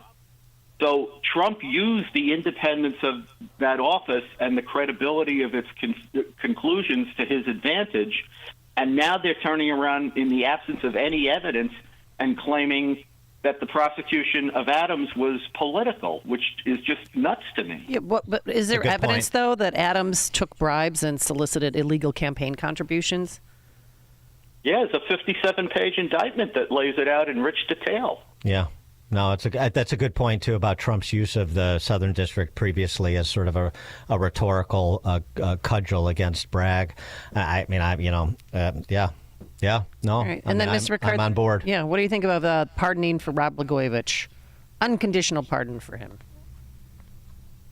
Yeah, did that just happen? I hadn't heard that. Happened yesterday.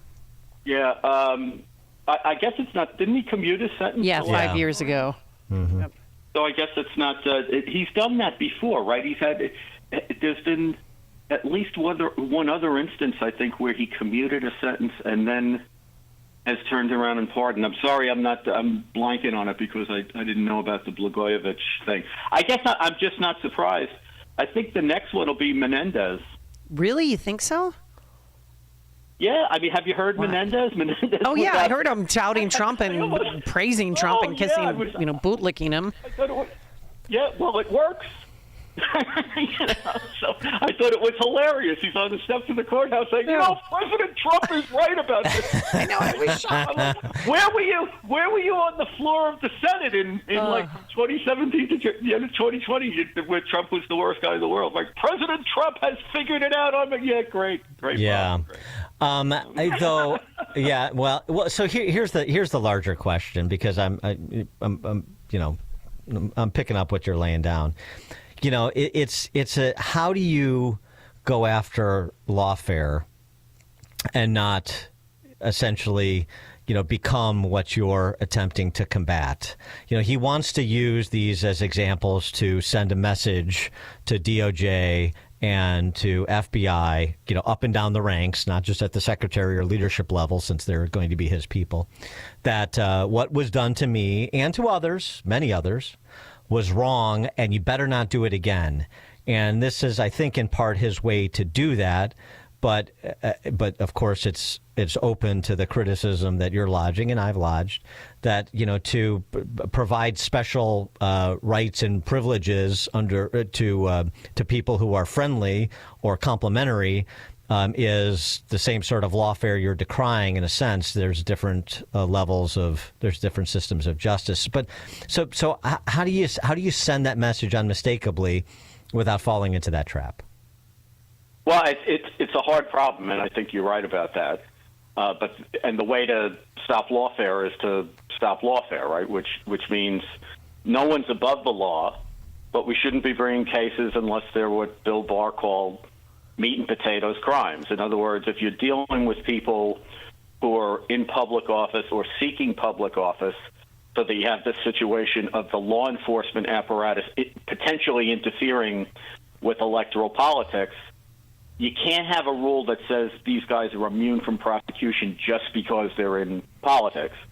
But you have to make sure, if you're going to bring a case like this, that it's a very serious crime that's supported by very strong evidence, and the public, in looking at it, would say, anybody in America who did this sort of thing would get prosecuted for it. And if you can't meet that standard, you shouldn't bring the case. Now, I think with Adams in particular, no one was conceivably going to accuse the Trump administration of lawfare if they let the Southern District just go ahead and do what they were doing, which was have a trial of Adams in April, because then we would have been able to see, is there a case or there isn't a case? It looks to me from reading the indictment, it's not the case of the century, but it looks like there's crimes there, and he's presumed innocent, and he was going to have his day in court, and we would have seen. But no one was going to accuse the Trump. Look, there may be lawfare problems for them down the road, and obviously they're having to deal with the questions about the blanket pardons for the January 6 people, which, probably 1,000 of those are worthy pardons and several hundred, are very questionable. So it's not like they don't have their own bundle of things to worry about. But I don't think anybody was going to accuse them of lawfare over continuing the Adams prosecution, which began under the Biden, the Southern District under the Biden Justice Department. And when you look at the investigation, as the Southern District said in a letter that they wrote to the judge like a week or two ago, there's substantial evidence that the investigation was open and churning long before there was any debating between Adams and the Biden administration about immigration policy. So there just isn't any credible claim that the investigation was brought by the Southern District, which has a reputation for being pretty independent, as a result of, political pressure from the Biden White House. There's just no factual confirmation of that. Andy McCarthy, former Chief Assistant U.S. Attorney, Southern District of Manhattan, that we're speaking of, and contributing editor at National Review, also the author of the bestseller Ball of Collusion, The Plot to Rig an Election and Destroy a Presidency. Andy, thank you as always. Thanks, guys. Have a great day. You too, and he joined us on our turnkey.pro answer line. Hear about the big stories of the day, then talk about them right here on Chicago's Morning Answer on AM 560.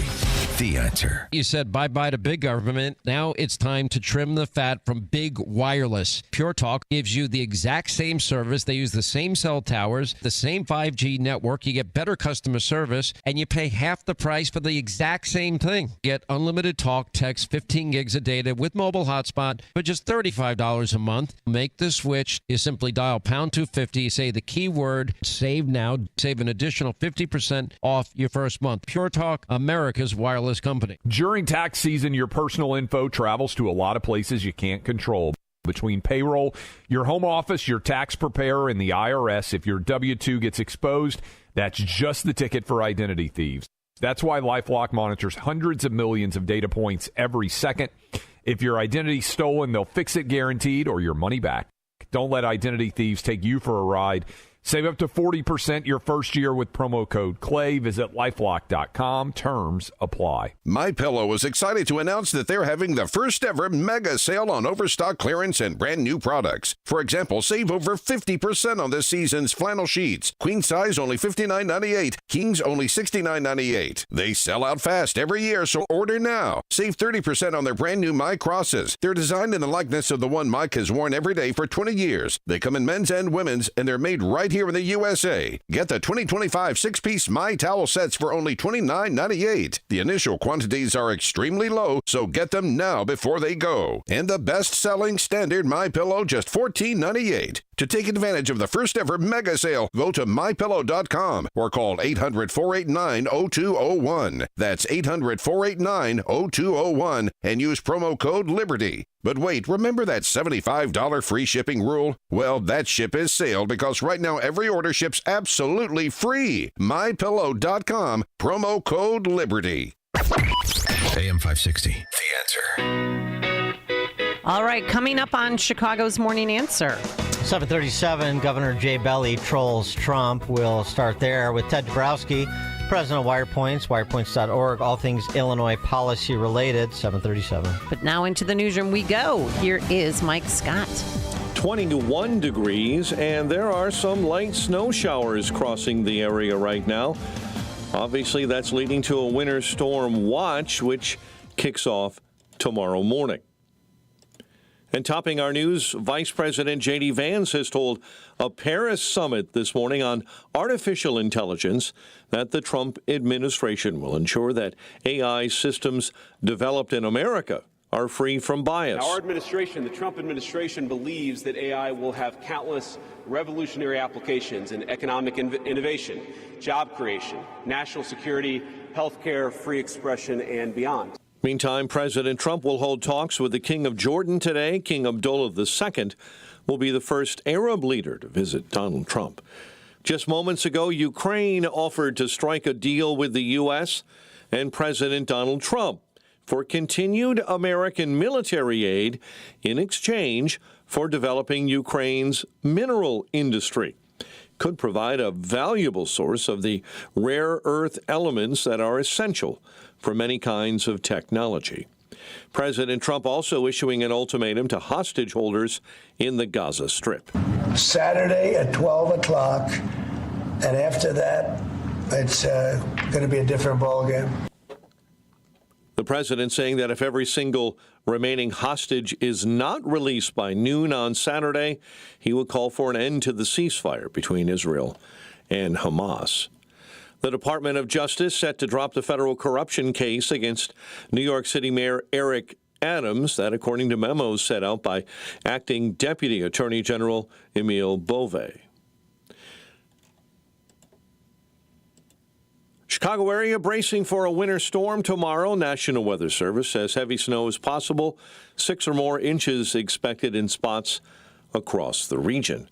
Jurors are entering day 10 of deliberations in the Michael Madigan, Michael McLean corruption trial. Jurors have been deliberating since January 29. President Donald Trump granting a full pardon to former Illinois Governor Rod Blagojevich. The pardon comes nearly 5 years after Donald Trump commuted the Blagojevich prison sentence. After 2,896 days in prison, nearly 8 years, President Trump pulled me out of there, and now he did this. And all I can tell you is that President Trump is a man who, when he sees things that are wrong, he rights them. A suburban school district forced to an emergency e-learning day after most of its bus fleet had their catalytic converters stolen. The Troy 30C School District, which has schools in Joliet, Plainfield, and Shorewood, announced to parents the vandalism. Joliet police releasing images of a vehicle wanted in connection to the theft, showing a dark-colored SUV. The Bulls take on the Pistons later on tonight in the first of a home-and-home. While in college hoops, the Fighting Illini host UCLA, and Northwestern will visit Oregon. The news service of almostfreeteeth.com. Learn more and check if you qualify at almostfreeteeth.com. A check of traffic and weather on the way next on AM 560. On March 4th, President Trump will make his first address to a joint session of Congress of his new presidency. Mr. Speaker, the President of the United States. And AM 560 The Answer is throwing a watch party, and you're invited to join us for dinner at the Meridian Banquets and Conference Center in Rolling Meadows. Enjoy dinner before the speech, and then watch the speech with AM 560's Dan Proft, Amy Jacobson, and Sean Thompson. Tickets are on sale now at 560theanswer.com/watch. Sponsored in part by attorney Stephen A. Leahy at Opum Tax Advocates.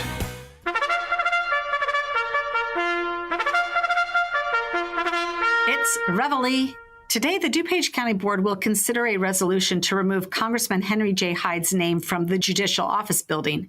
In 2010, the building was dedicated to Congressman Hyde for his 40 years of representing the area, first in the State House and later in Congress.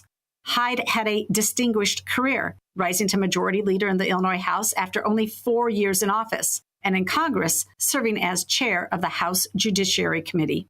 But of course, the very thing that Henry Hyde is most well known for is the very reason these leftist Democrat women want his name stricken from memory. His defense of the unborn and his namesake amendment that restricted federal taxpayer money from being used for abortion is too much for County Board Chairwoman Deb Conroy. In canceling Henry Hyde, they are opposing an amendment that has been added annually to certain spending bills for nearly 50 years, through both democratically controlled Congresses and White Houses. Fellow Illinoisan Barack Obama even acquiesced to having the Hyde Amendment apply to his Affordable Care Act. Hyde couldn't affect abortion once codified as law by the Supreme Court, so he sought instead to ensure that no taxpayer opposed to abortion would have to fund it. Deb Conroy can't even allow that to stand. Striking Hyde's name from the building comes just after President Trump reinstated the Hyde Amendment in an executive order, reversing a Biden EO that had abolished it. And her fellow Democrat in the House, Anna Mueller, wants to take it a step further, having just filed a bill requiring taxpayers pay for abortion of women who are here illegally. As the Trump agenda continues to win for America, this is their petty way to resist. I'm Jeannie Ives. Check out The Real Story with me Sunday nights from 7 to 9 p.m. and sign up for my newsletter at breakthrough-ideas.com. I think one of the things that patients don't realize is that when they get a joint replacement, that's not a lifetime treatment option. And they're probably, if they are a younger patient, signing up for multiple surgeries down the road. As a physician and medical director for QC Kinetics, Dr. Caravelli's seen a pattern of trending joint pain. Prolonged medication, steroids, then surgery, possibly another surgery. So a lot of our patients are trying to avoid or put off surgery, and this is the treatment that can help them do that. QC Kinetics extracts your body's healing substances, concentrates them back into your aching joints to help heal and restore those areas, providing lasting relief. Oh, I love being able to tell my patients, before we do this surgery, let's try another option. Let's see if this is right for you, because now they might not have to have surgery at all. Call today for your free consultation. Call QC Kinetics, 312-809-5955. That's 312-809-5955. 312-809-5955. If better health, more energy, and detoxing your body are some of your priorities this year, get Active Liver today. You can find Active Liver in stores at your local CVS or online at Amazon or NewNordicUSA.com. 7:39, Team Hochberg Traffic Center time. 1 hour on the inbound Kennedy ride right now. O'Hare into the Burns Circle interchange. The ICAT over an hour, 390 to the old post office. Stevenson an hour 12 from 355 into DuSable Lakeshore Drive. Inbound Dan Ryan 40 minutes, 95th into the Circle. Lakeshore Drive itself jams up northbound between Foster and Hollywood. Jane Addams jamming up eastbound I-90, slows right at Meacham. Chicago's Morning Answer with Dan and Amy continues next. AM 560 Weather Center forecast. Cloudy and colder with a flurry today. High 26, low clouds and 22 overnight. Winter storm watch kicks in tomorrow. High of 29.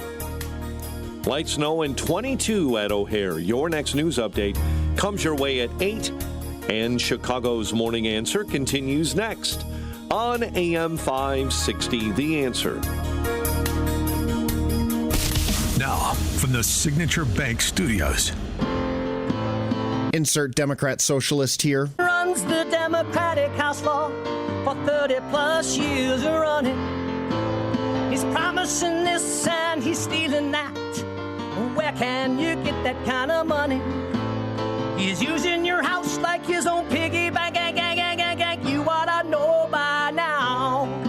You can pay off your house here in Illinois, but you can never keep up with the taxes. Oh, it's always been the plan to have a taxpayer pay, no doubt. Not a matter of if anymore, but when. You're moving out. I said, when you're moving out.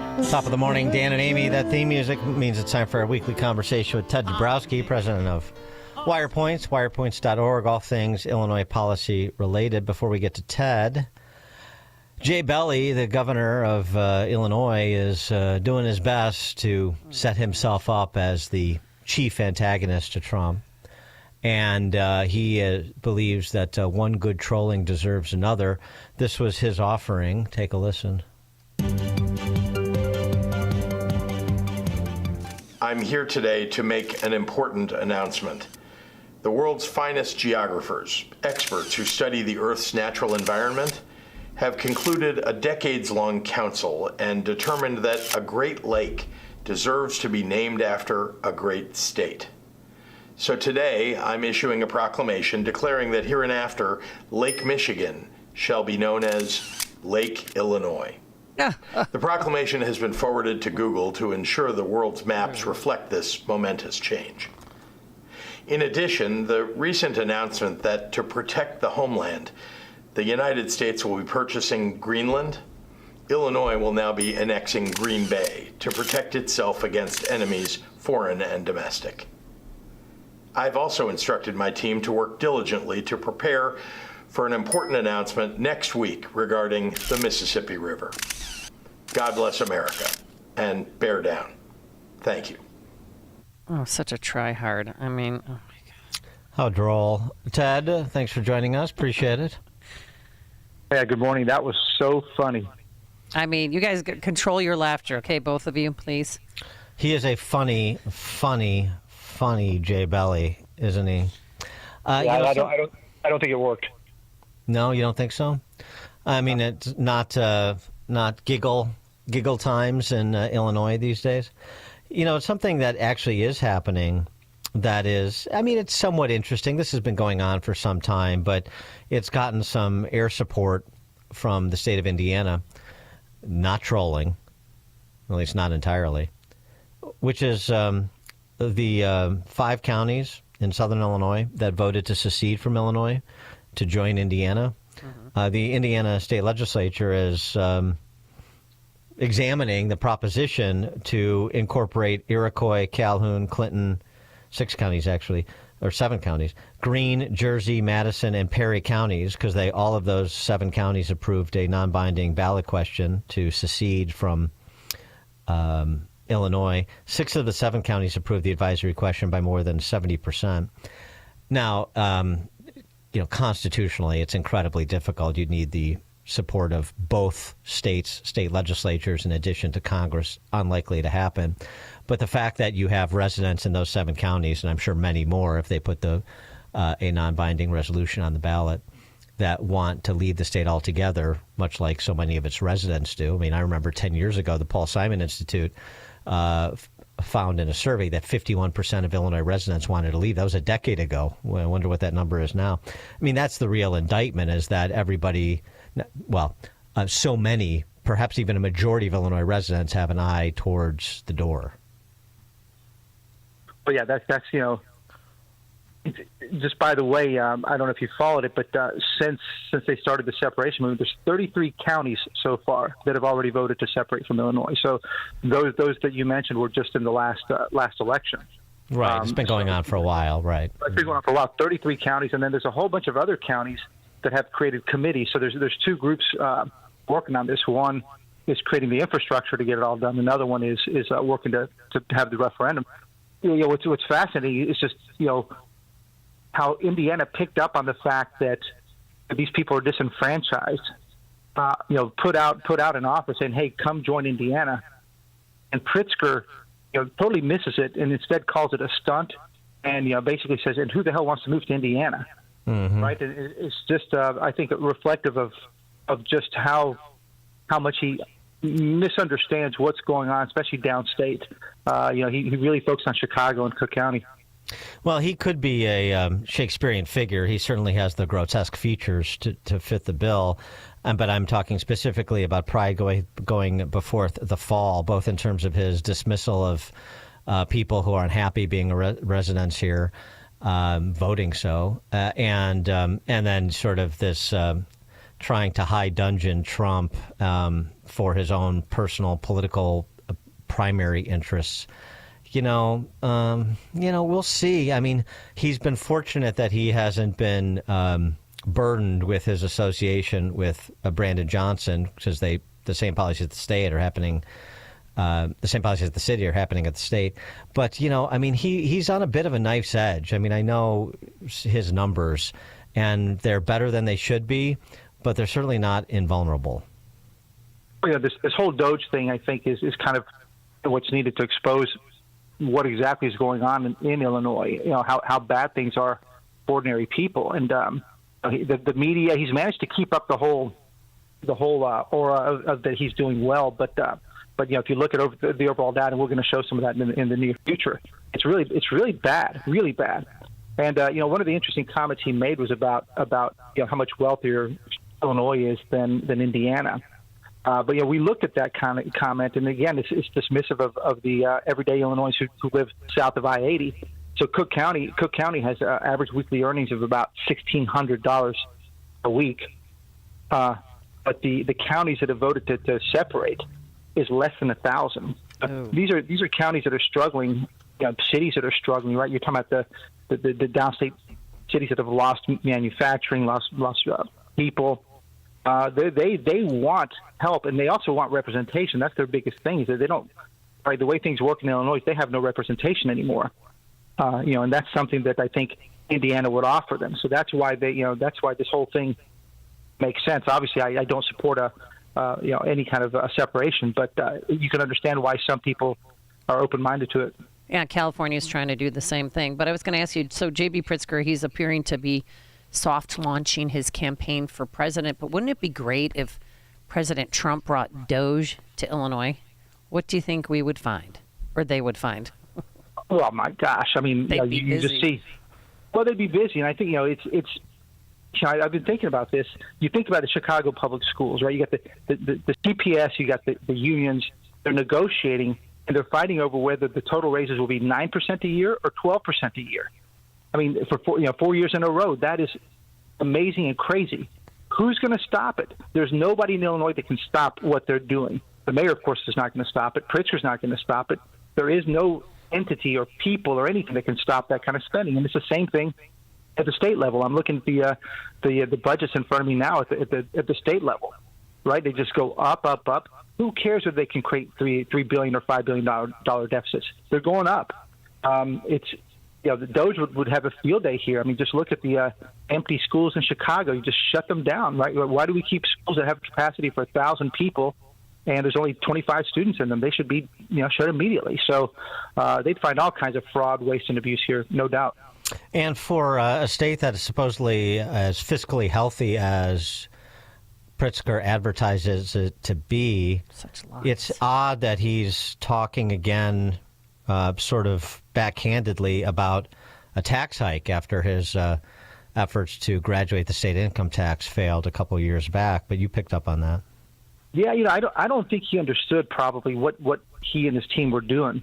They took all that COVID money, and they did manage to pay down the bills and all that because there's so many billions that came in through COVID and the inflated economy, and so that he did, and he's taken spending dramatically up over the last 5 years. But I think what he's done is he's committed all that money, right? It's temporary money, and he's committed it all to Medicaid and human services, and he's trapped because it's all committed now, and he's got to figure out, suddenly I've got these $3 and $5 billion deficits, and nobody told me.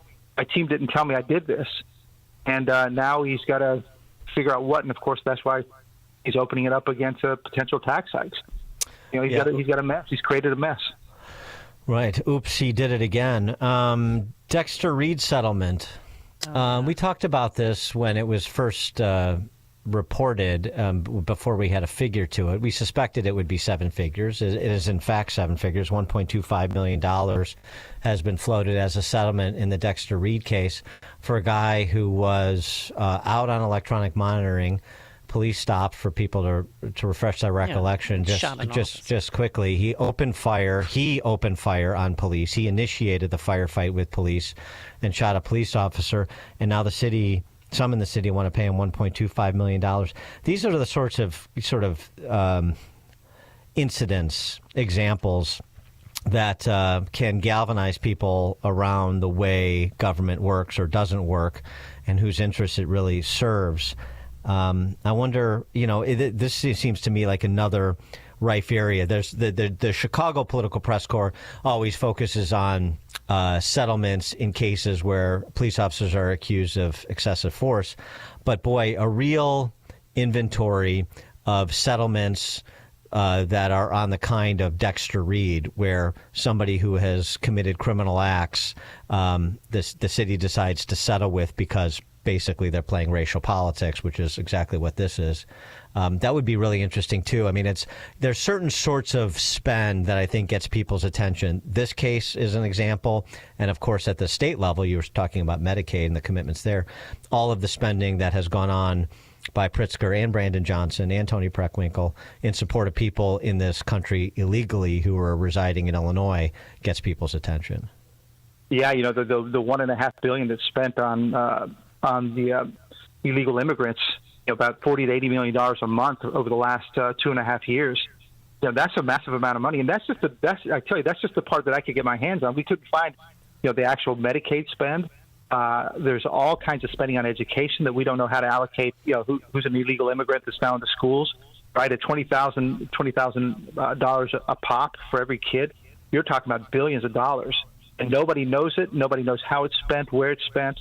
We'd have a field day trying to get in there and figure out what's happening. All right, well, I'll try to have a field day from the outside looking in. Ted Dabrowski, president of WirePoints, wirepoints.org, all things Illinois policy related. Thanks, Ted. Thank you, guys. Thank you, and he joined us on our turnkey.pro answer line. You're listening to Chicago's Morning Answer with Dan Proft and Amy Jacobson on AM 560. The Answer. Wow. Are you buying or are you selling? As this is being written, silver is up more than 50% in just the past 8 months. And gold is the highest it's ever been. Whether you are just getting into the metals, want to roll your IRA into silver or gold, or want to take some profits off the table, Fox Valley Coins is ready, willing, and able to help. Even though Fox Valley Coins is a national dealer, they're family-owned and in your own backyard. Fox Valley Coins in Naperville almost always has the product you want in stock and pretty much always has the best pricing when you buy or sell. Buying or selling is easy. Bring your items in. We'll establish the price and pay you cash or check on the spot. Why wait to move your assets around? Did you know that Fox Valley Coins has sold over 3,000 one-ounce silver Donald Trump coins? We have several designs, but they're going fast. Fox Valley Coins on Route 59 in Naperville. Family-owned integrity since 1981. All right, if you have chronic joint pain in your back, neck, shoulder, knees, hips, it's not going to get any better over time. It's just going to get worse. If doing simple things like walking, climbing upstairs to grab something from the bedroom, getting into your car, if that is painful, then you need to see our good friends at QC Kinetics.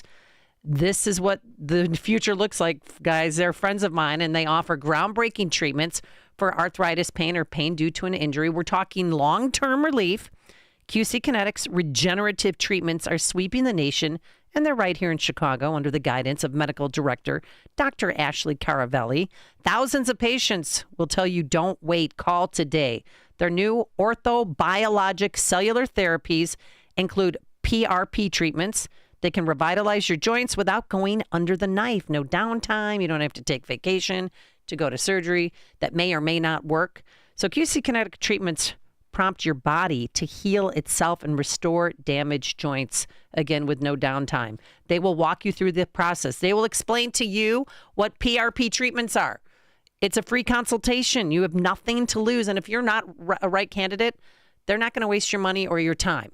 So call them today to schedule a free consultation. Tell them Amy Jacobson sent you.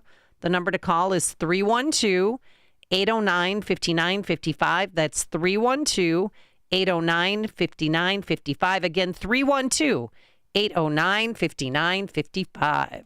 If you have unfiled taxes or are in debt to the IRS, this is important news. Did you know the IRS has programs specifically designed to help people struggling with tax debt? Powerful tax assistance programs that can save you thousands if you qualify. No one knows these programs better than the experts at Optima Tax Relief, America's most trusted tax resolution firm, A-rated by the Better Business Bureau. Their award-winning team of tax attorneys and licensed professionals have resolved over $1 billion of tax debt for their clients.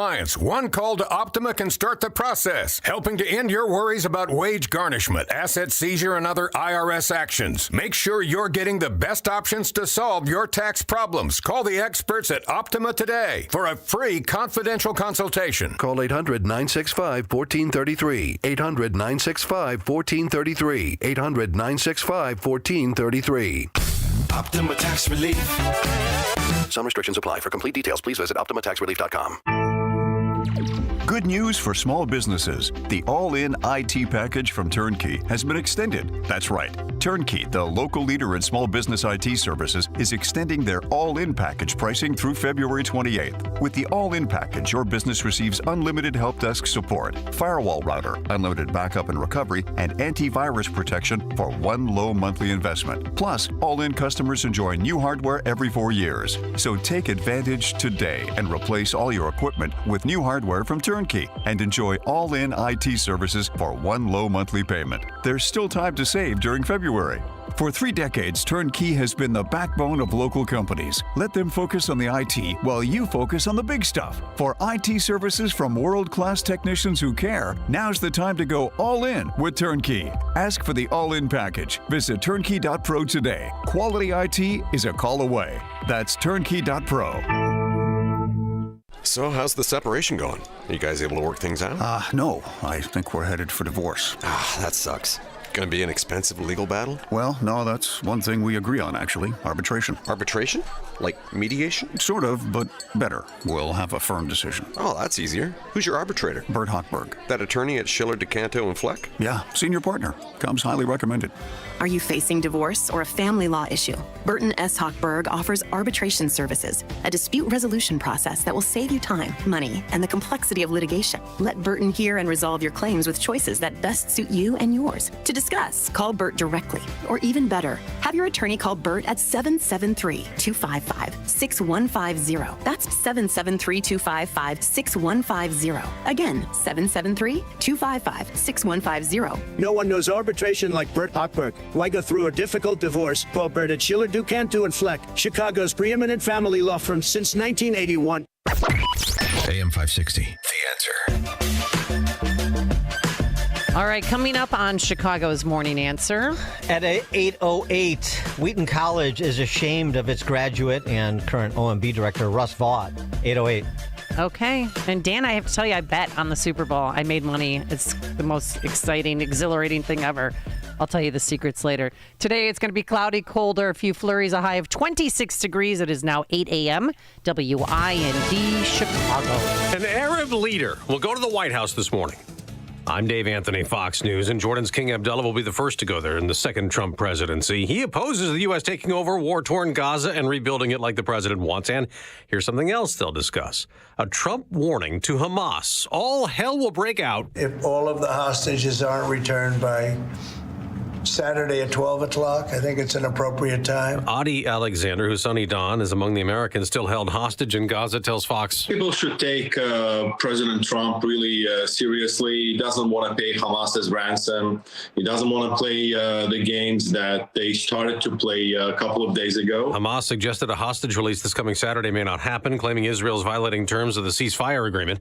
President Trump's going to impose 25% tariffs on all steel and aluminum exports, no exemptions. We need to create, in order to protect our country's future, a resurgence of U.S. manufacturing and production. The U.S. faces possible retaliation from other countries, from Canada to Europe. And speaking of Europe, Vice President Vance is warning regulators there not to be too strict on artificial intelligence, saying at an AI summit in Paris that could paralyze the technology. The Trump administration believes that AI will have countless revolutionary applications in economic innovation, job creation, national security, healthcare, free expression, and beyond. Fox News has learned the Department of Homeland Security is going to fire 4 FEMA workers for a $59 million payment last week to migrants housed in New York City. Republican Congressman Mike Lawler just told Fox. It's long overdue, frankly.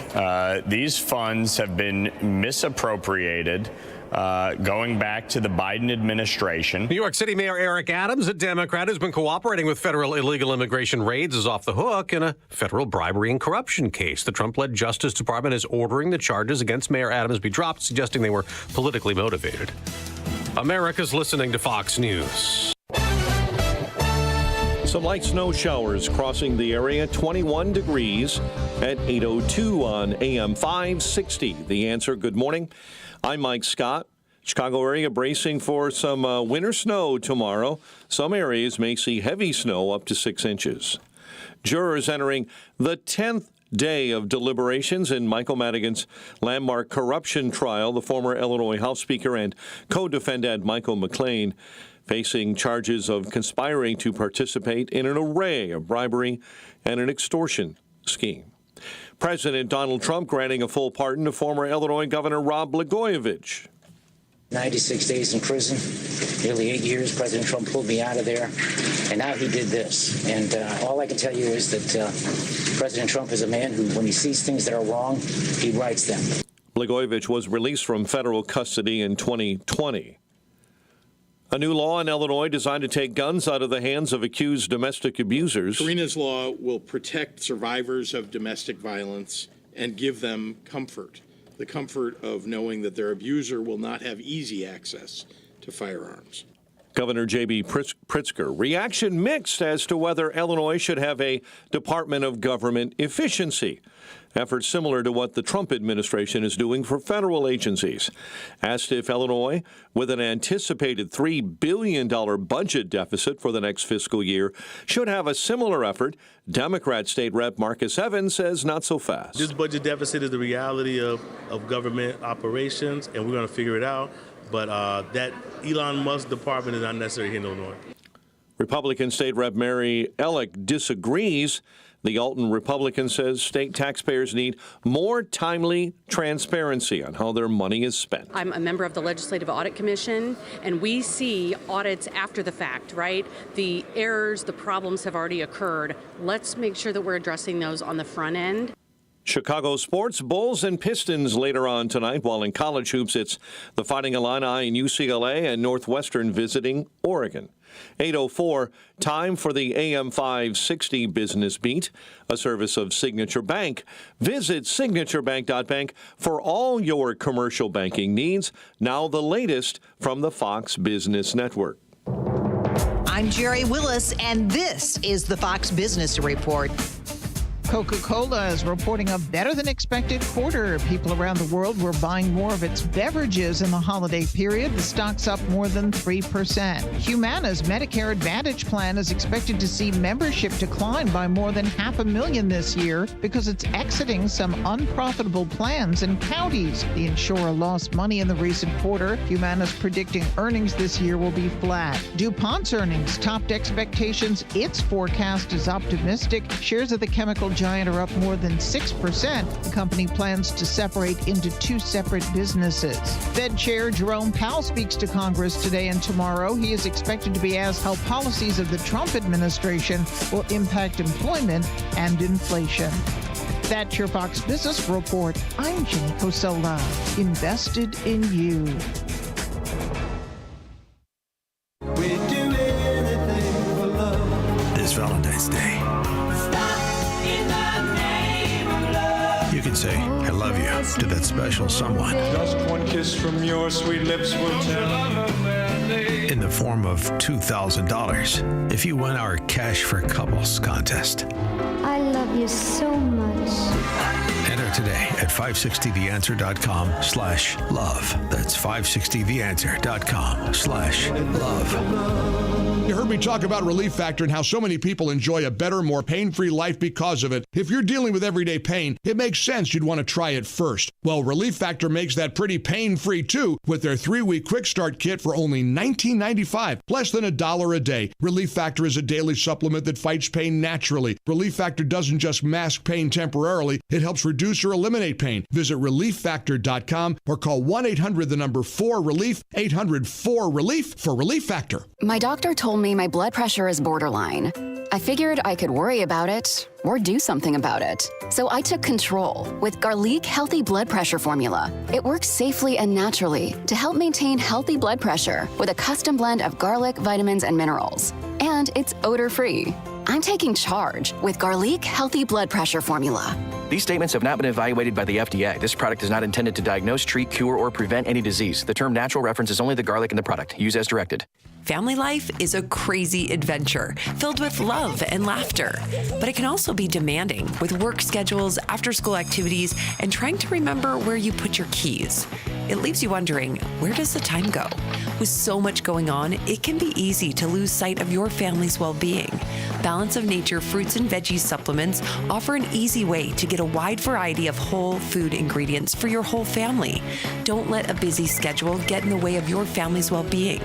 Start your journey with Balance of Nature supplements today. Call 1-800-246-8751 or go to balanceofnature.com and sign up as a new preferred customer to get 35% off your first preferred set with free shipping and our money-back guarantee. That's 1-800-246-8751. Don't wait. Go to balanceofnature.com or call 1-800-246-8751 and get this special offer by using discount code CHICAGO. When you hear the term living better, what do you think about? More money? A bigger house? Maybe a yacht? What about how you feel physically? How you wake up each day? How you sleep? What activities you can and cannot do? When you feel good, life is good. So if pain is affecting your life, see how Relief Factor can help. Relief Factor is a daily supplement that fights pain naturally. Developed by doctors, it doesn't just mask pain temporarily, it helps reduce or even eliminate pain. In fact, the longer you take it, the more effective it is. So give their 3-week quick start a try. It's only $19.95, less than $1 a day.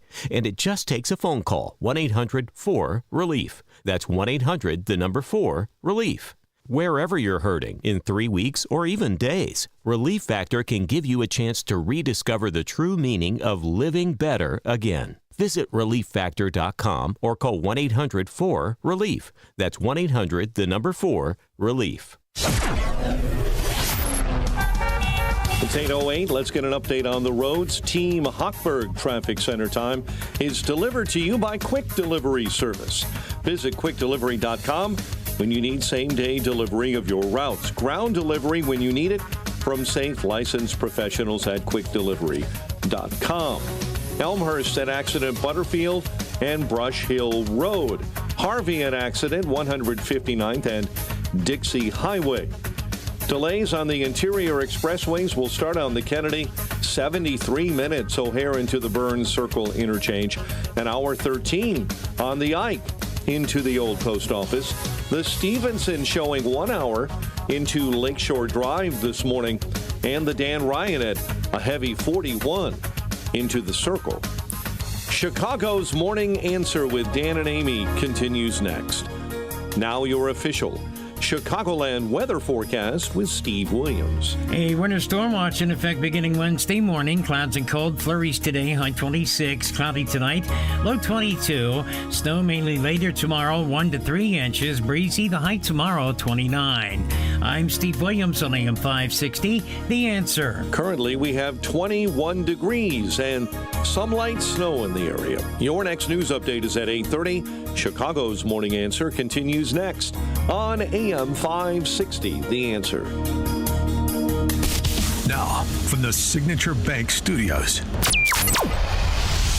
this is Chicago's Morning Answer with Dan Proft and Amy Jacobson on AM 560, The Answer.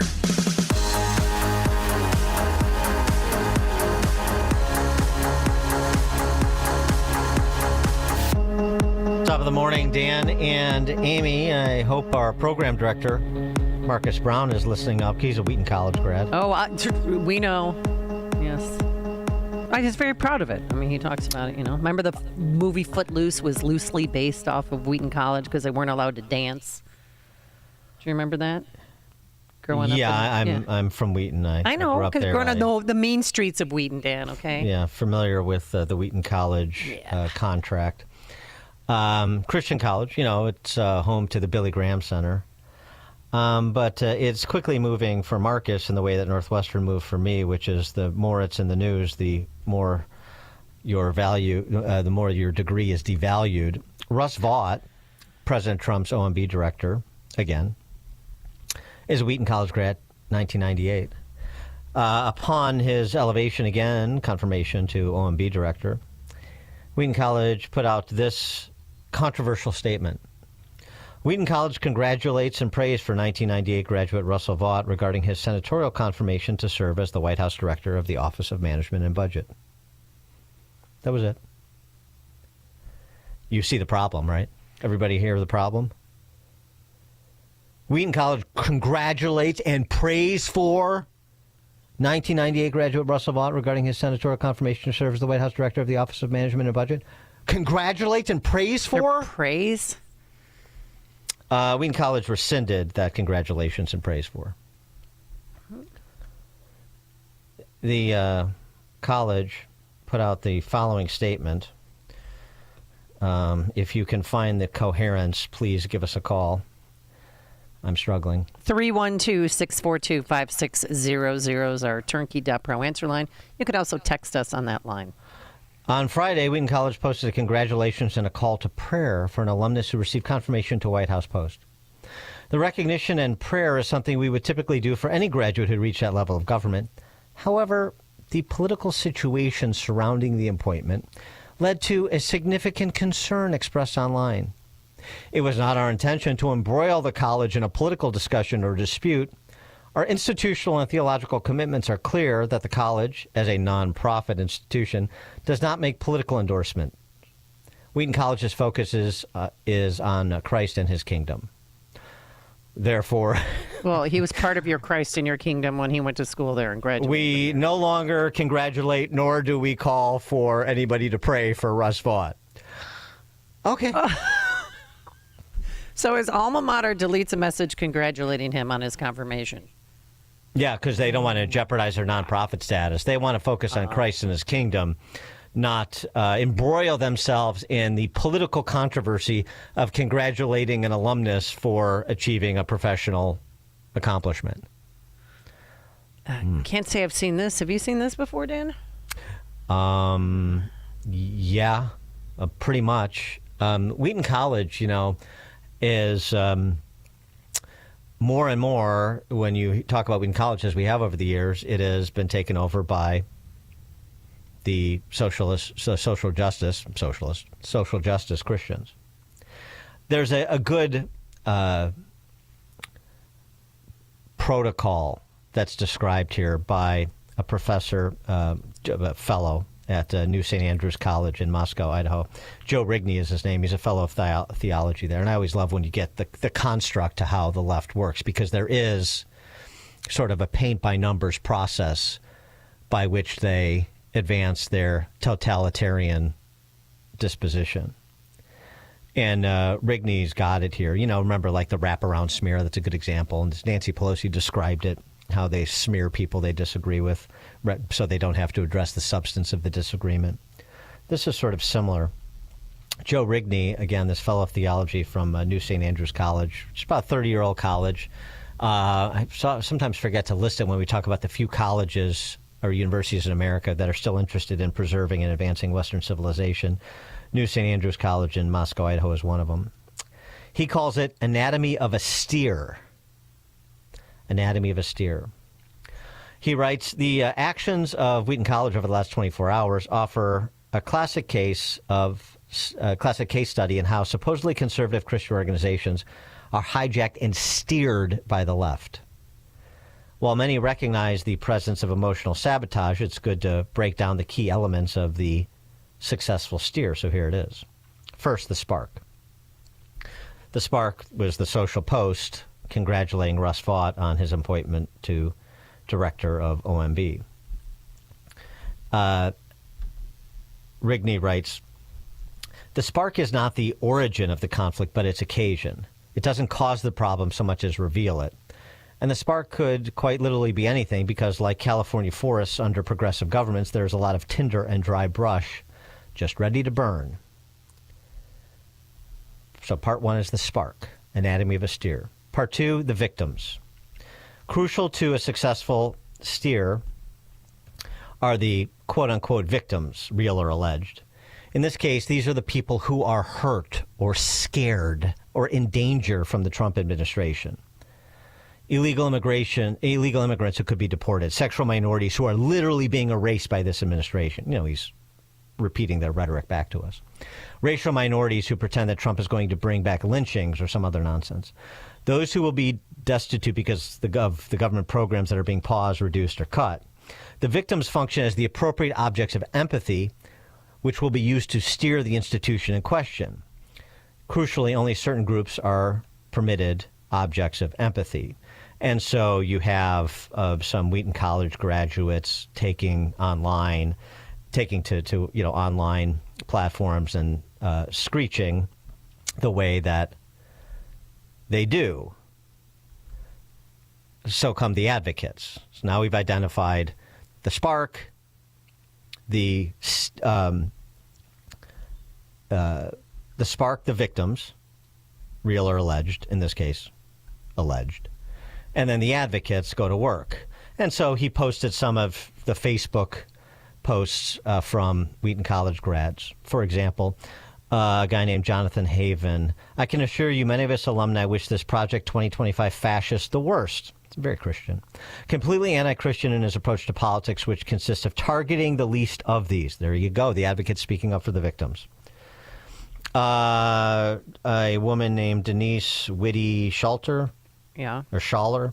What an embarrassment to this visible Christian church and the teachings of Jesus. Wheaton College, I'm embarrassed and horrified as an alumna that you should praise this man on his accomplishments.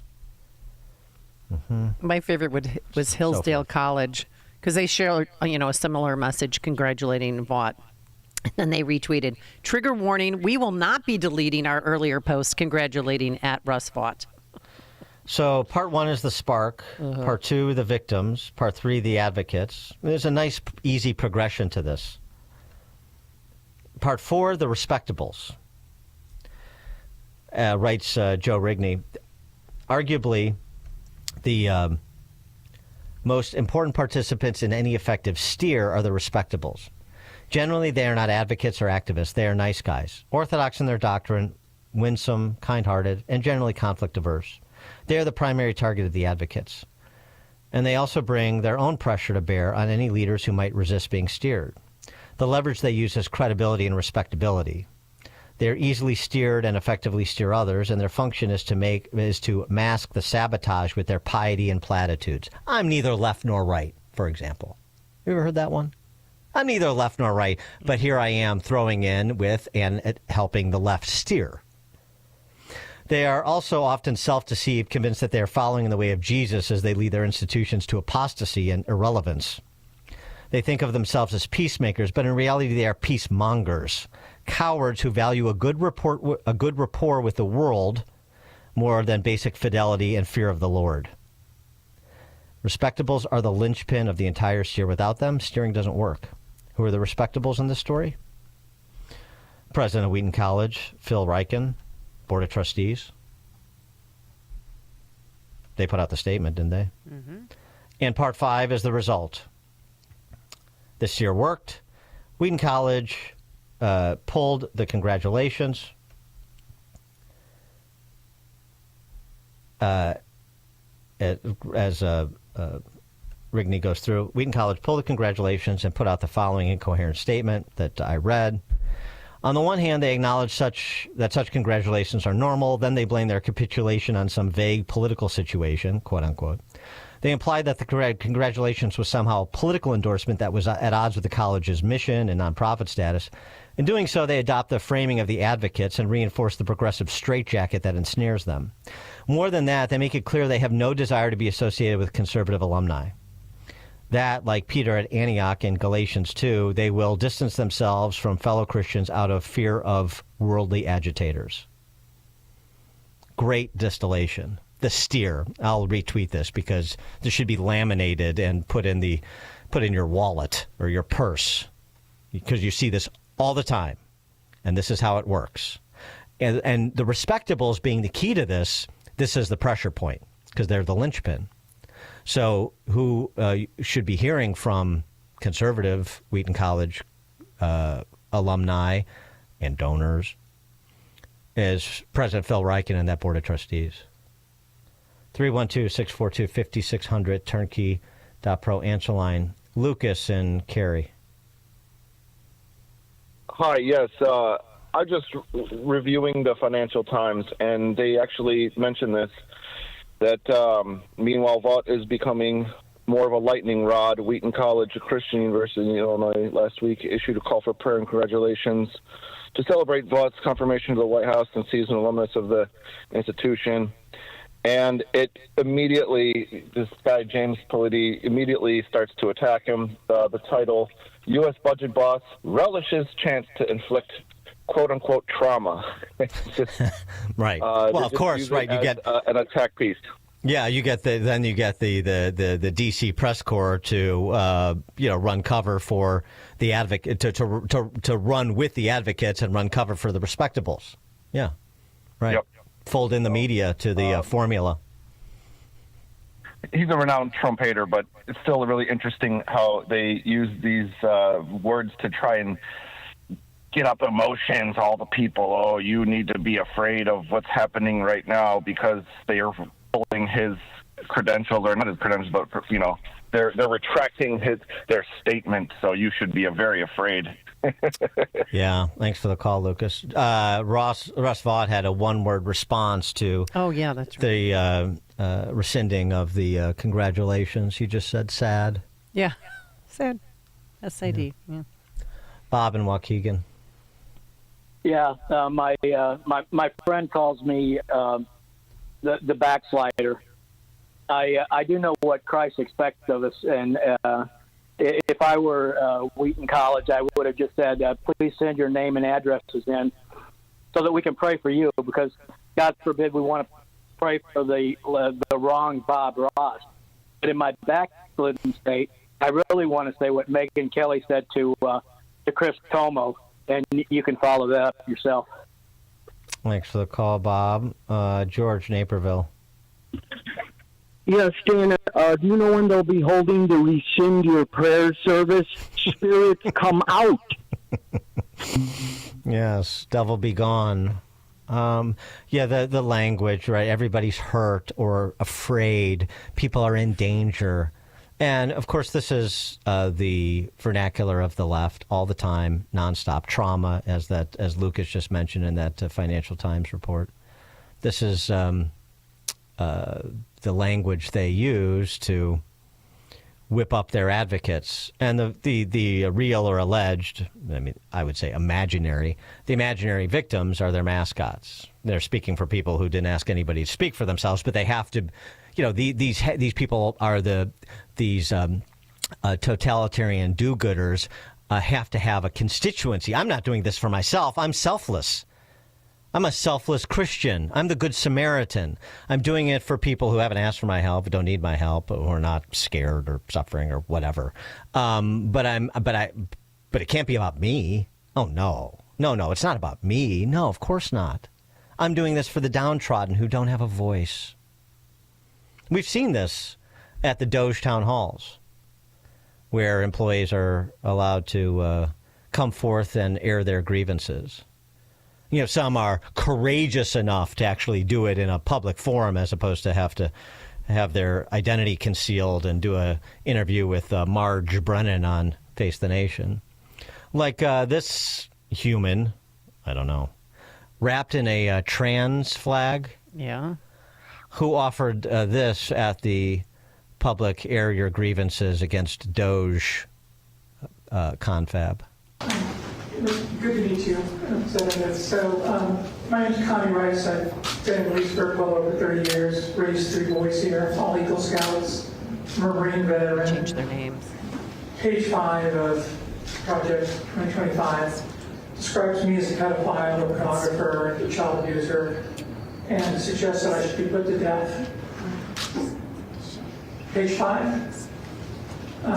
I need to know that there's not going to be death camps. I seriously need to know that there's not going to be death camps. Back to the federal employment. A friend of mine is a transgender PhD, brilliant, authority in cybersecurity. Today, out of the blue, she was told to renew her security paperwork. First question, gender history. First question on an SCI. So what looks to me like they're going to fire her, say she lied on her form. We don't know what they're going to do, right? But obviously, since they've scrubbed the T from everything, even the State Department came back and put LGB travel out and took the T off. We need to know that they're not going to kill us. There's people making plans to run to Canada. We don't know what to do. That's all I got.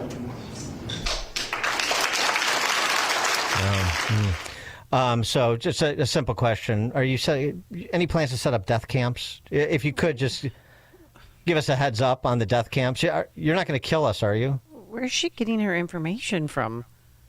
Satan Times or something? Trans flag, human. Did you get the memo about your TPS report? Jim in the Grange on Chicago's Morning Answer. Hey, Dan. Hey, Amy. Should we just name this process the Festivus, as it is the airing of grievances? Basically, that's what it is. Yeah, thanks for the call, Jim. Dan and Amy, Chicago's Morning Answer. It's news, opinion, insight. This is Chicago's Morning Answer on AM 560. The Answer. Hey, AM 560 homeowners. Are you tired of all the money and repairs going into your house? Need an easy solution to convert your home into cash? This is Jeff from JeffBuysYourHouse.com. For nearly 20 years, our trusted, proven, and professional team has been simplifying the home selling process in Chicagoland. Here's the deal. You are in control. Pick the closing date that works best for you. No need to worry about repairs or any cleanout. We will buy your house as is, saving you frustration, time, and money. That's right, a fair cash offer within 24 hours, and we actually buy your house. No funny business. With our simple process, there are no fees and no commissions. You can trust our proven, professional, and credible service. Our local, high-integrity, and veteran-owned team will go above and beyond to make it stress-free. Sound interesting?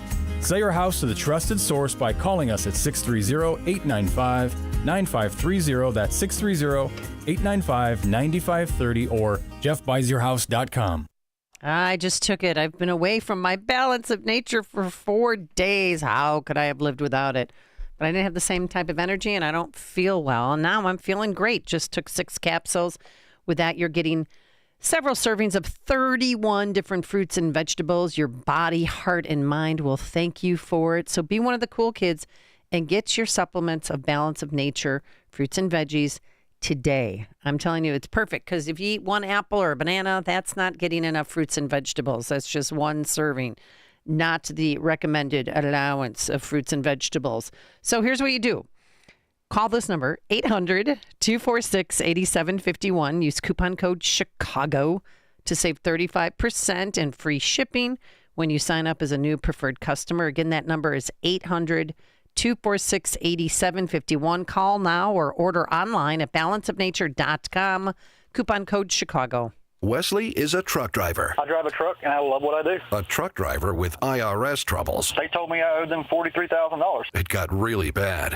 Quite a few letters in the mail. They were talking about wage garnishment, coming after my house, my car. Yeah, they don't play around. I seriously thought that I was going to lose everything. One sleepless night, Wesley finally made a call to Optima Tax Relief at 2 a.m. Kind of figured I'd get a machine, but I didn't. I actually got to talk to an actual person in the middle of the night. He found just what he was looking for. Oh, they were great people. You need a team of people that know what they're doing. Optima Tax, they know what they're doing. Optima Tax Relief came through with flying colors. I saved an incredible amount of money. Happy don't even come close. I was absolutely overjoyed. Take Wesley's advice. If you're in any kind of trouble with the IRS, call Optima Tax Relief. Don't trust anybody else. Call Optima for a free consultation. Call 800-965-1433. 800-965-1433. 800-965-1433. Optima Tax Relief. Some restrictions apply. For complete details, please visit OptimaTaxRelief.com. In the beginning, God created. Now it's your turn. You're a creator, inspired to design and craft incredible works of art and innovation. But nothing halts inspiration faster than not having the materials you need to bring your vision to life. K&S Precision Metals understands the power of creation. So they provide the materials to help you make your masterpiece. From brass, aluminum, copper, and stainless steel tubing to wire, rod, sheet, and foil, their vast selection of pure, high-quality metals is designed to meet your needs from start to finish. No lead, no fillers. Just materials you can trust to elevate your project.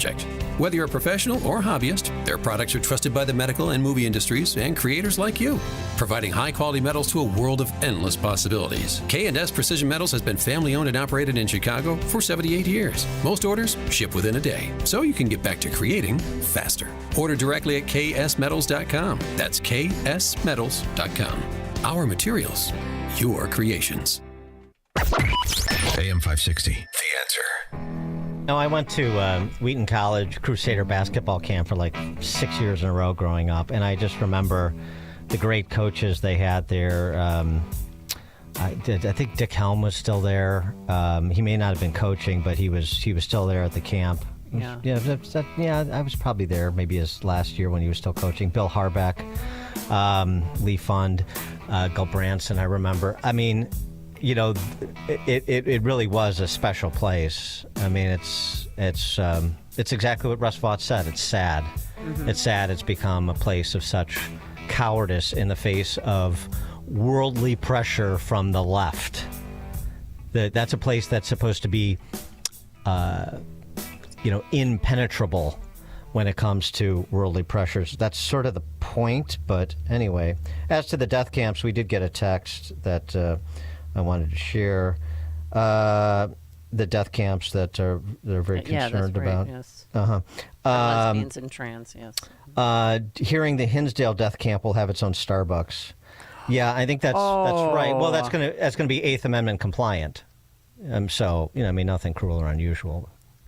Coming up at 8:38, we'll talk to an old friend of mine, Josh Trevino, Texas Public Policy Institute. Yes, there is a state cartel relationship in Mexico. 8:38. But now into the newsroom we go. Here is Mike Scott. 21 degrees. We've had snow flurries this morning. Big snow on the way tomorrow. It's 8:33 and a pause on President Trump's buyout offer to federal employees continues for now. Federal judge has extended his block that impacts about 2 million federal employees. One of the president's most contentious cabinet members is now one step closer to being confirmed. Here's Fox's Ryan Schmelz on Capitol Hill. Tulsi Gabbard clearing a key procedural vote after skeptical Republican Lisa Murkowski announced her intentions to vote for the Director of National Intelligence nominee's final confirmation.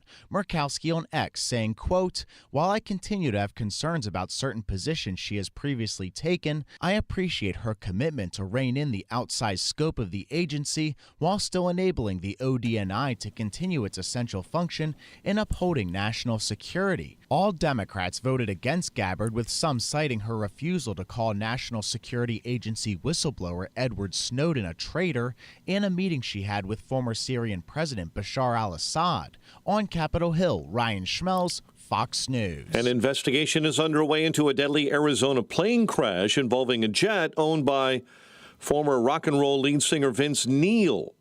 Scottsdale Airport's Kelly Kuster saying the accident occurred yesterday afternoon when a jet incoming from Austin, Texas, veered off the runway. It appears that the left main gear failed upon landing, resulting in the accident. One person on board the Learjet was killed. 3 others were rushed to nearby hospitals. Jurors entering day 10 of deliberations in Michael Madigan's corruption trial at the Dirksen Federal Building today. President Donald Trump granting a full pardon to former Illinois Governor Rod Blagojevich. The pardon comes nearly 5 years after Donald Trump commuted his prison sentence. It's my honor to do it. I've watched him. He was set up by a lot of bad people, some of the same people that I had to deal with. And an investigation continues following a deadly stabbing over the weekend outside of Waukegan's Steakhouse.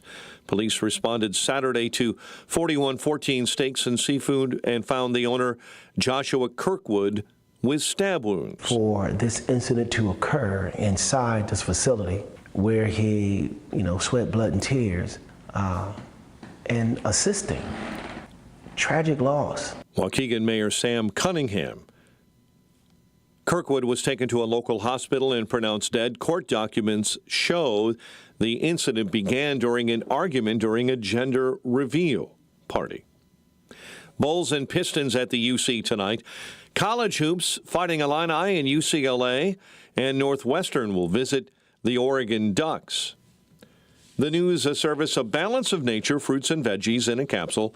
Save 35% off your first preferred order with promo code Chicago. Hurry, offer ends soon. A check of traffic and weather on the way next on AM 560. On March 4th, President Trump will make his first address to a joint session of Congress of his new presidency. Mr. Speaker, the President of the United States. And AM 560, The Answer, is throwing a watch party. And you're invited to join us for dinner at the Meridian Banquets and Conference Center in Rolling Meadows. Enjoy dinner before the speech, and then watch the speech with AM 560's Dan Proft, Amy Jacobson, and Sean Thompson. Tickets are on sale now at 560theanswer.com/watch. Sponsored in part by Attorney Stephen A. Leahy at Opum Tax Advocates. Are you an administrator, staff member, or parent volunteer at a private school? Would you like to grow your current enrollment and welcome new families to your school? If so, we want to tell you about a great opportunity to help increase enrollment and promote your school to families all across Chicagoland. It's called ChicagolandSchoolVouchers.com. They work to connect private schools with new families who are looking for discounted first-year tuition. In exchange, your school will receive a marketing campaign to help grow your enrollment. Chicagoland School Vouchers does all the work to bring new families together with your school and help you expand your reach. They've been working with schools across Chicagoland for over a decade. As the demand for school choice grows here in Illinois, your private school needs to take advantage of this program. To learn more, just visit ChicagolandSchoolVouchers.com. That's ChicagolandSchoolVouchers.com. There is a place in northern Illinois that people have come from all around the globe seeking treasure. It's amazing. I didn't know what to expect, but when I got there, I was surrounded by all kinds of gold and silver. An actual place where you're surrounded by treasure? I've known that gold and silver were a good investment, but I really didn't want to buy it through the mail. At Fox Valley Coins, I basically walked in, picked out what I wanted, paid cash, and walked out with gold and silver.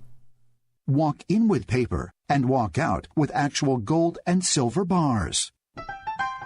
For decades, Fox Valley Coins has traded paper dollars for actual gold and silver. They buy and sell. The treasure map is available at foxvalleycoins.com.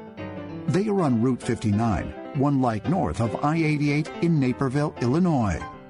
Again, for info and the map, seek foxvalleycoins.com. If you have high blood pressure, listen to this story. Ira was given a grim diagnosis about his blood pressure. His doctor warned it's sky high. If he didn't get it down in 3 weeks, he was going to need surgery. So Ira began exercising, went on medication. But what seemed to be the miracle change, his diet. After thorough research and consulting with a nutritionist friend, Ira concocted a juice from foods that work like natural blood pressure medicines. 2 weeks later, his blood pressure dropped 30 points. What helped save Ira's life, amazed his doctor, is now available to you.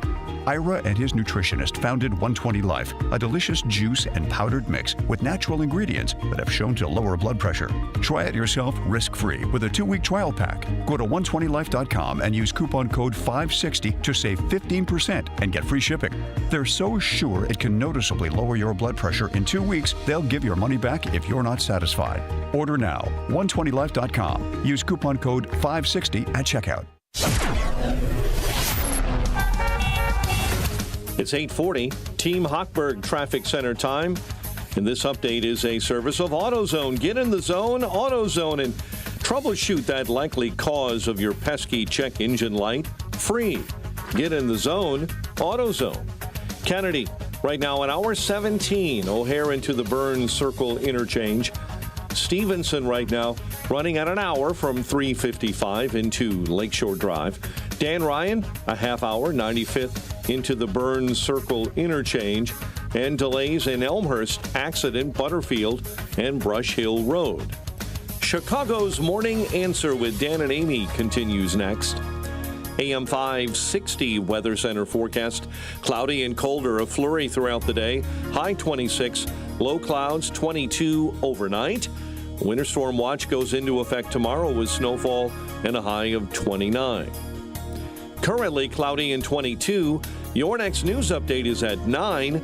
Chicago's Morning Answer continues next on AM 560. The Answer. Now, from the Signature Bank Studios. Only the biggest stories, only the biggest guests, and only the biggest opinions. This is AM 560, The Answer. Top of the morning, Dan and Amy, updating our Wheaton College story. I mentioned our program director, Yes. Marcus Brown, attended there. Come to find out, some unfortunate news.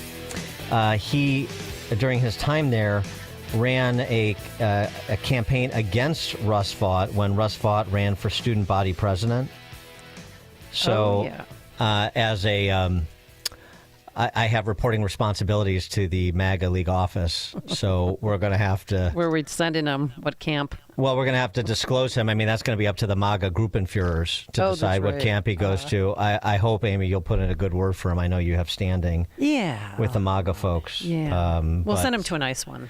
All-inclusive camp. You know, you can. We're going to suggest that if you're a Wheaton College grad, you're not allowed to pray for Russ Vought. That's clear. Or congratulate him. No, don't. Act like he doesn't exist, you know? But we will request that whether you're a Wheaton College grad or not, you do pray for our program director, Marcus Brown, now that he seems to have fallen out of favor. Okay. All right. Well, we have to. It has to be a reckoning, and so forth. Okay. It turns out, I don't know, did you ever watch any of the installments of Narcos, Amy? I did not. I know Why? that's not going to surprise you, but I didn't. Yeah, great show.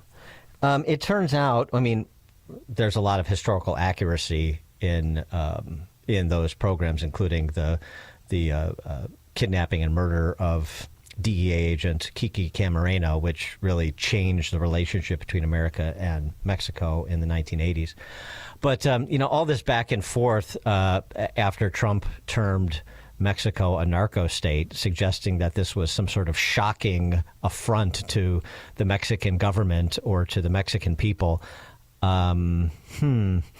The conduct of the Mexican cartels, their, to some extent, understandable fear of elected officials in Mexico because of the assassinations the cartels carry out against politicians who dare to cross them.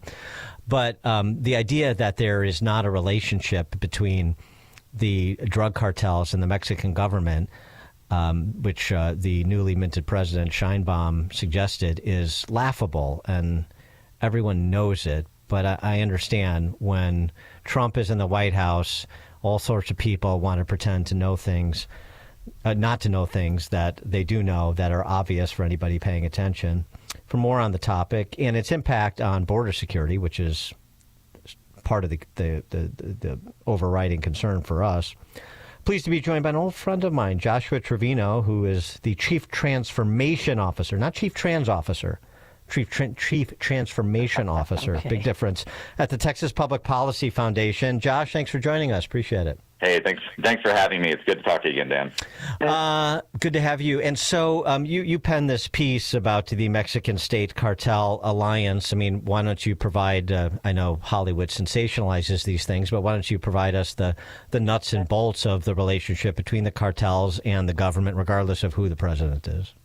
Yeah, absolutely, and it's my pleasure to do it. It's funny, Hollywood couldn't make up something as dramatic and preposterous as what's actually happening in Mexico right now. The bottom line is this: the Trump administration is 1,000% correct that there is an alliance, and there has been for years, between the cartels and the government of Mexico. If you work in Mexico, as I do, as several of my colleagues do, then you know that it's out in the open there. Now, the Mexican state professes horror and shock and indignation when American governments call themselves out on it. The Biden regime, of course, never did for reasons of their own.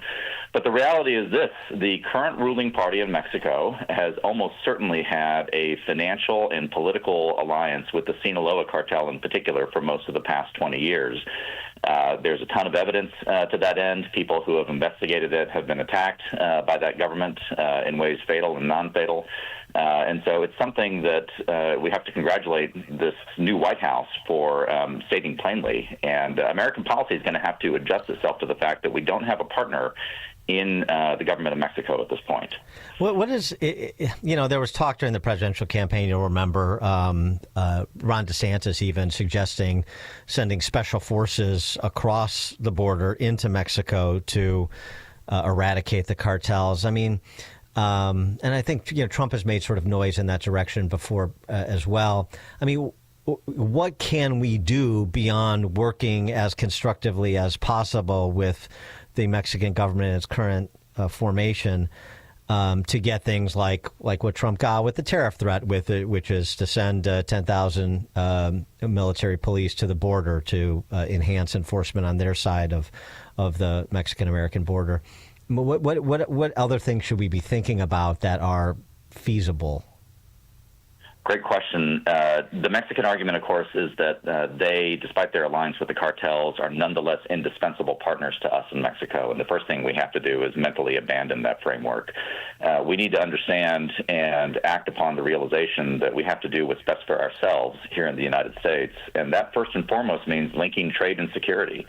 Mexico depends upon the United States for its prosperity and trade, and we, of course, have some reliance upon them, but it is not nearly to the extent that they rely upon us.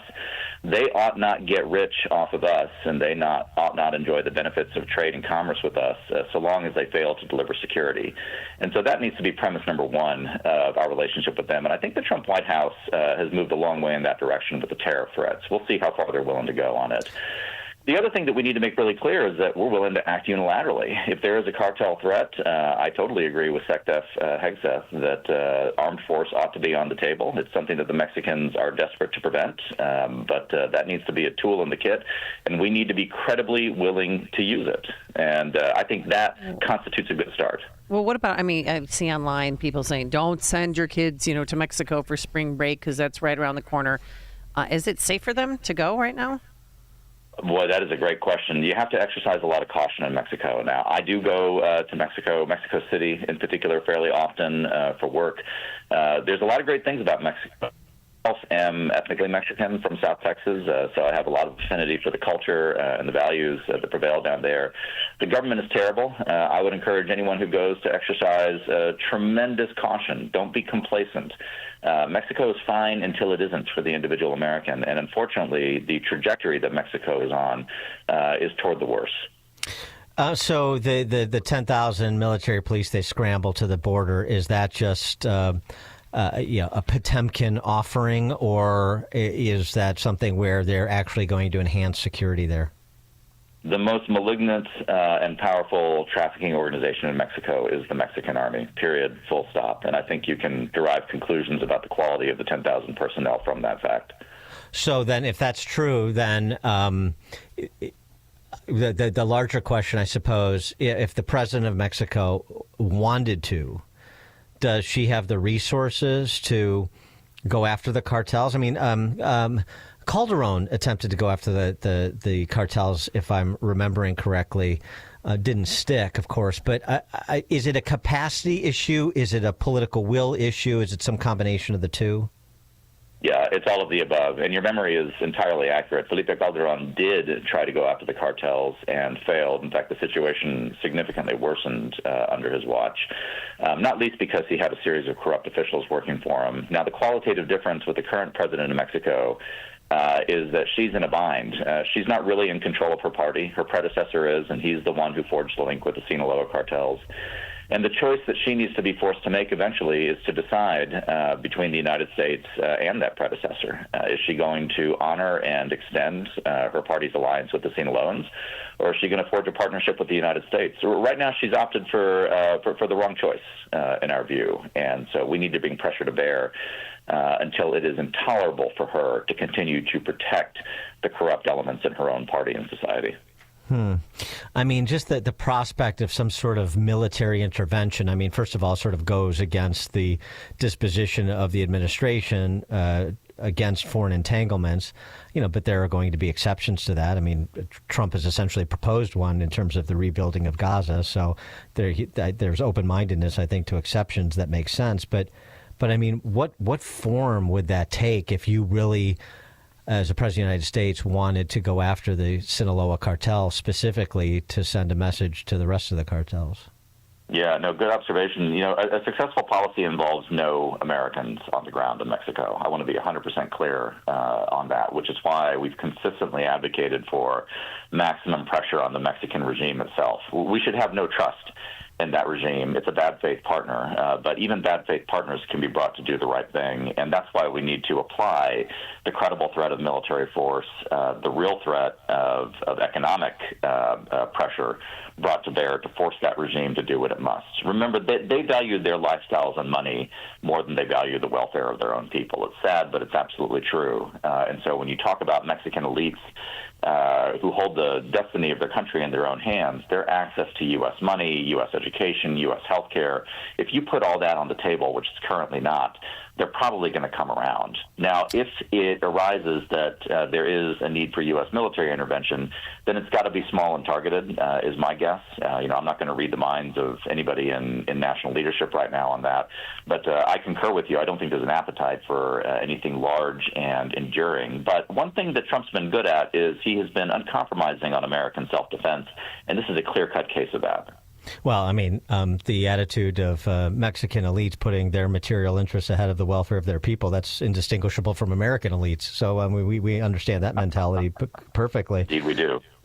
Just since you're down there and you're back and forth, how would you describe the change that has occurred at the border with the change in administrations here? Well, obviously the illegal crossings have dropped precipitously, which demonstrates one big thing, that they always could have. What we endured under the Biden regime was a positive choice made, both by Mexico City and by Washington, D.C., and we shouldn't forget that. All illegal crossing is controlled by human trafficking cartels, which is the same as the drug cartels, and they and their allies in the Mexican government and their de facto allies in the Biden regime, let's be candid about it, could have stopped this at any time. They didn't. The fact that it has dropped to negligible numbers under Trump only shows that what we've had to live through was the result of a decision made by somebody, and we need to find those people. Joshua Trevino, Chief Transformation Officer at the Texas Public Policy Foundation. Josh, thanks. Great to talk to you again.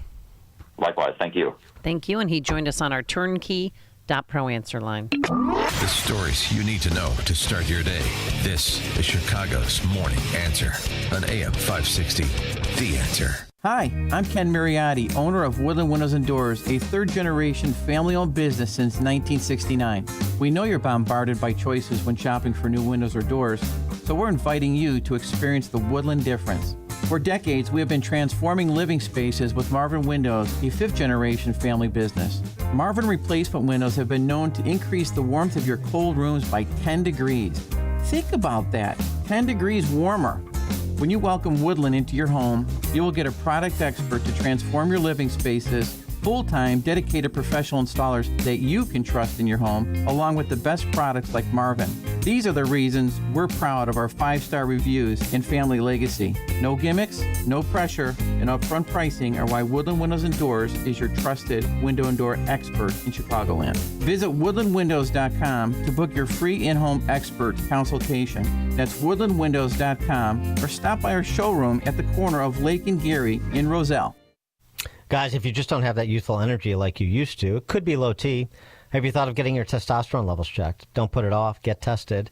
If you're often feeling tired, lacking motivation and drive, gaining weight, or noticing a loss of muscle mass or low libido, these could all be signs of low testosterone. Don't wait. Find out. At Low T Center, they make it easy to get your levels checked.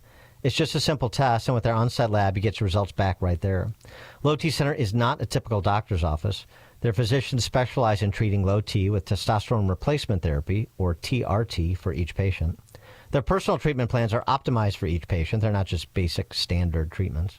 And for current patients, Low T Center offers you a $150 referral credit for each new patient you refer.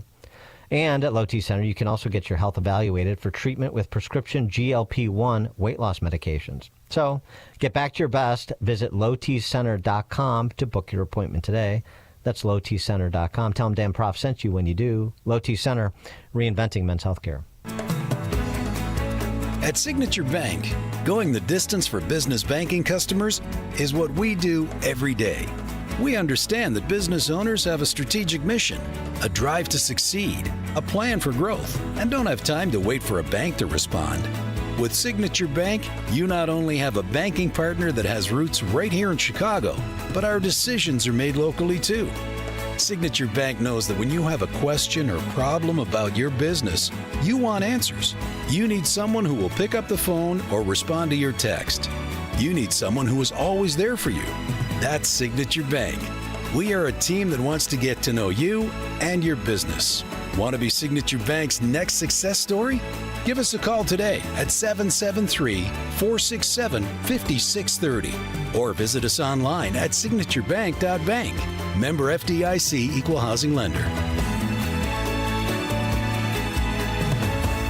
We all hear the radio ads about the IRS. They tell you to be afraid, to be scared, and they try to frighten you into calling. I'm not here to do that. Tax Relief Advocates is different. TRA is here to tell you that if you owe money to the IRS, whether it's $5,000, $50,000, or $500,000, we have a solution. It doesn't matter if you're sitting in your car, at work, or with your kids. No matter where you are, call now. 800-575-6745. Don't lose hope. TRA can eliminate or reduce what you owe to the IRS. Generous programs are now available that can give you a fresh start. Our passion is taxes and helping individuals fix their IRS problems. We have over 1,000 5-star reviews on Google and an A+ with the Better Business Bureau. You don't need to be afraid of the IRS any longer. End your tax nightmare today by visiting us online at TRA.com or call 800-575-6745. That's 800-575-6745.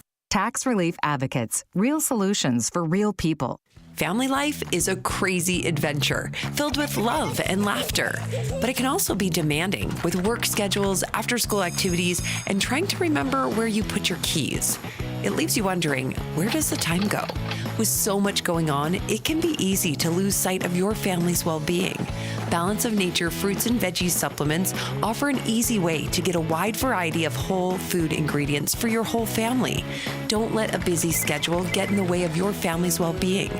Start your journey with Balance of Nature supplements today. Call 1-800-246-8751 or go to balanceofnature.com and sign up as a new preferred customer to get 35% off your first preferred set with free shipping and our money-back guarantee. That's 1-800-246-8751. Don't wait. Go to balanceofnature.com or call 1-800-246-8751 and get this special offer by using discount code CHICAGO.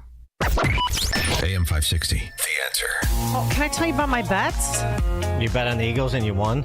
Well, yeah, that's an easy one. But my friend who used to be Herky, the Hawkeye, we were down there in Bradenton, Florida with them. And he came out of the shower, dressed, obviously. That sounded bad. And he said, I just had a vision that Cooper DeJean got a pick six. So, really? I swear to God, this is true. And Cooper DeJean, obviously, Iowa Hawkeye, he, ran back a touchdown that they called back again against a key game against Minnesota last year. So he's a rookie, he's a nickelback. And lo and behold, it happened. And I'm like, I'm going to take my betting advice from you from now on. Guess how much it was? Put down a $20 bet and guess how much we got back? It had to be long odds, $250. $750. Wow, very good. Pick six. Yes, thank you. Not just a touchdown, but a pick six. So congratulations to him and the Hawkeyes. And Eli said he was at the bar in Iowa when the place exploded, and then they played the Iowa fight song, so he's a hero there in Iowa City. Who knew? Herky the Hawkeye, great football handicapper. I know. All right, thank you so much for making us part of your morning, part of your lives. Thanks to Justin and Quinn back here tomorrow morning. It's now 9 a.m. WIND Chicago. Firings at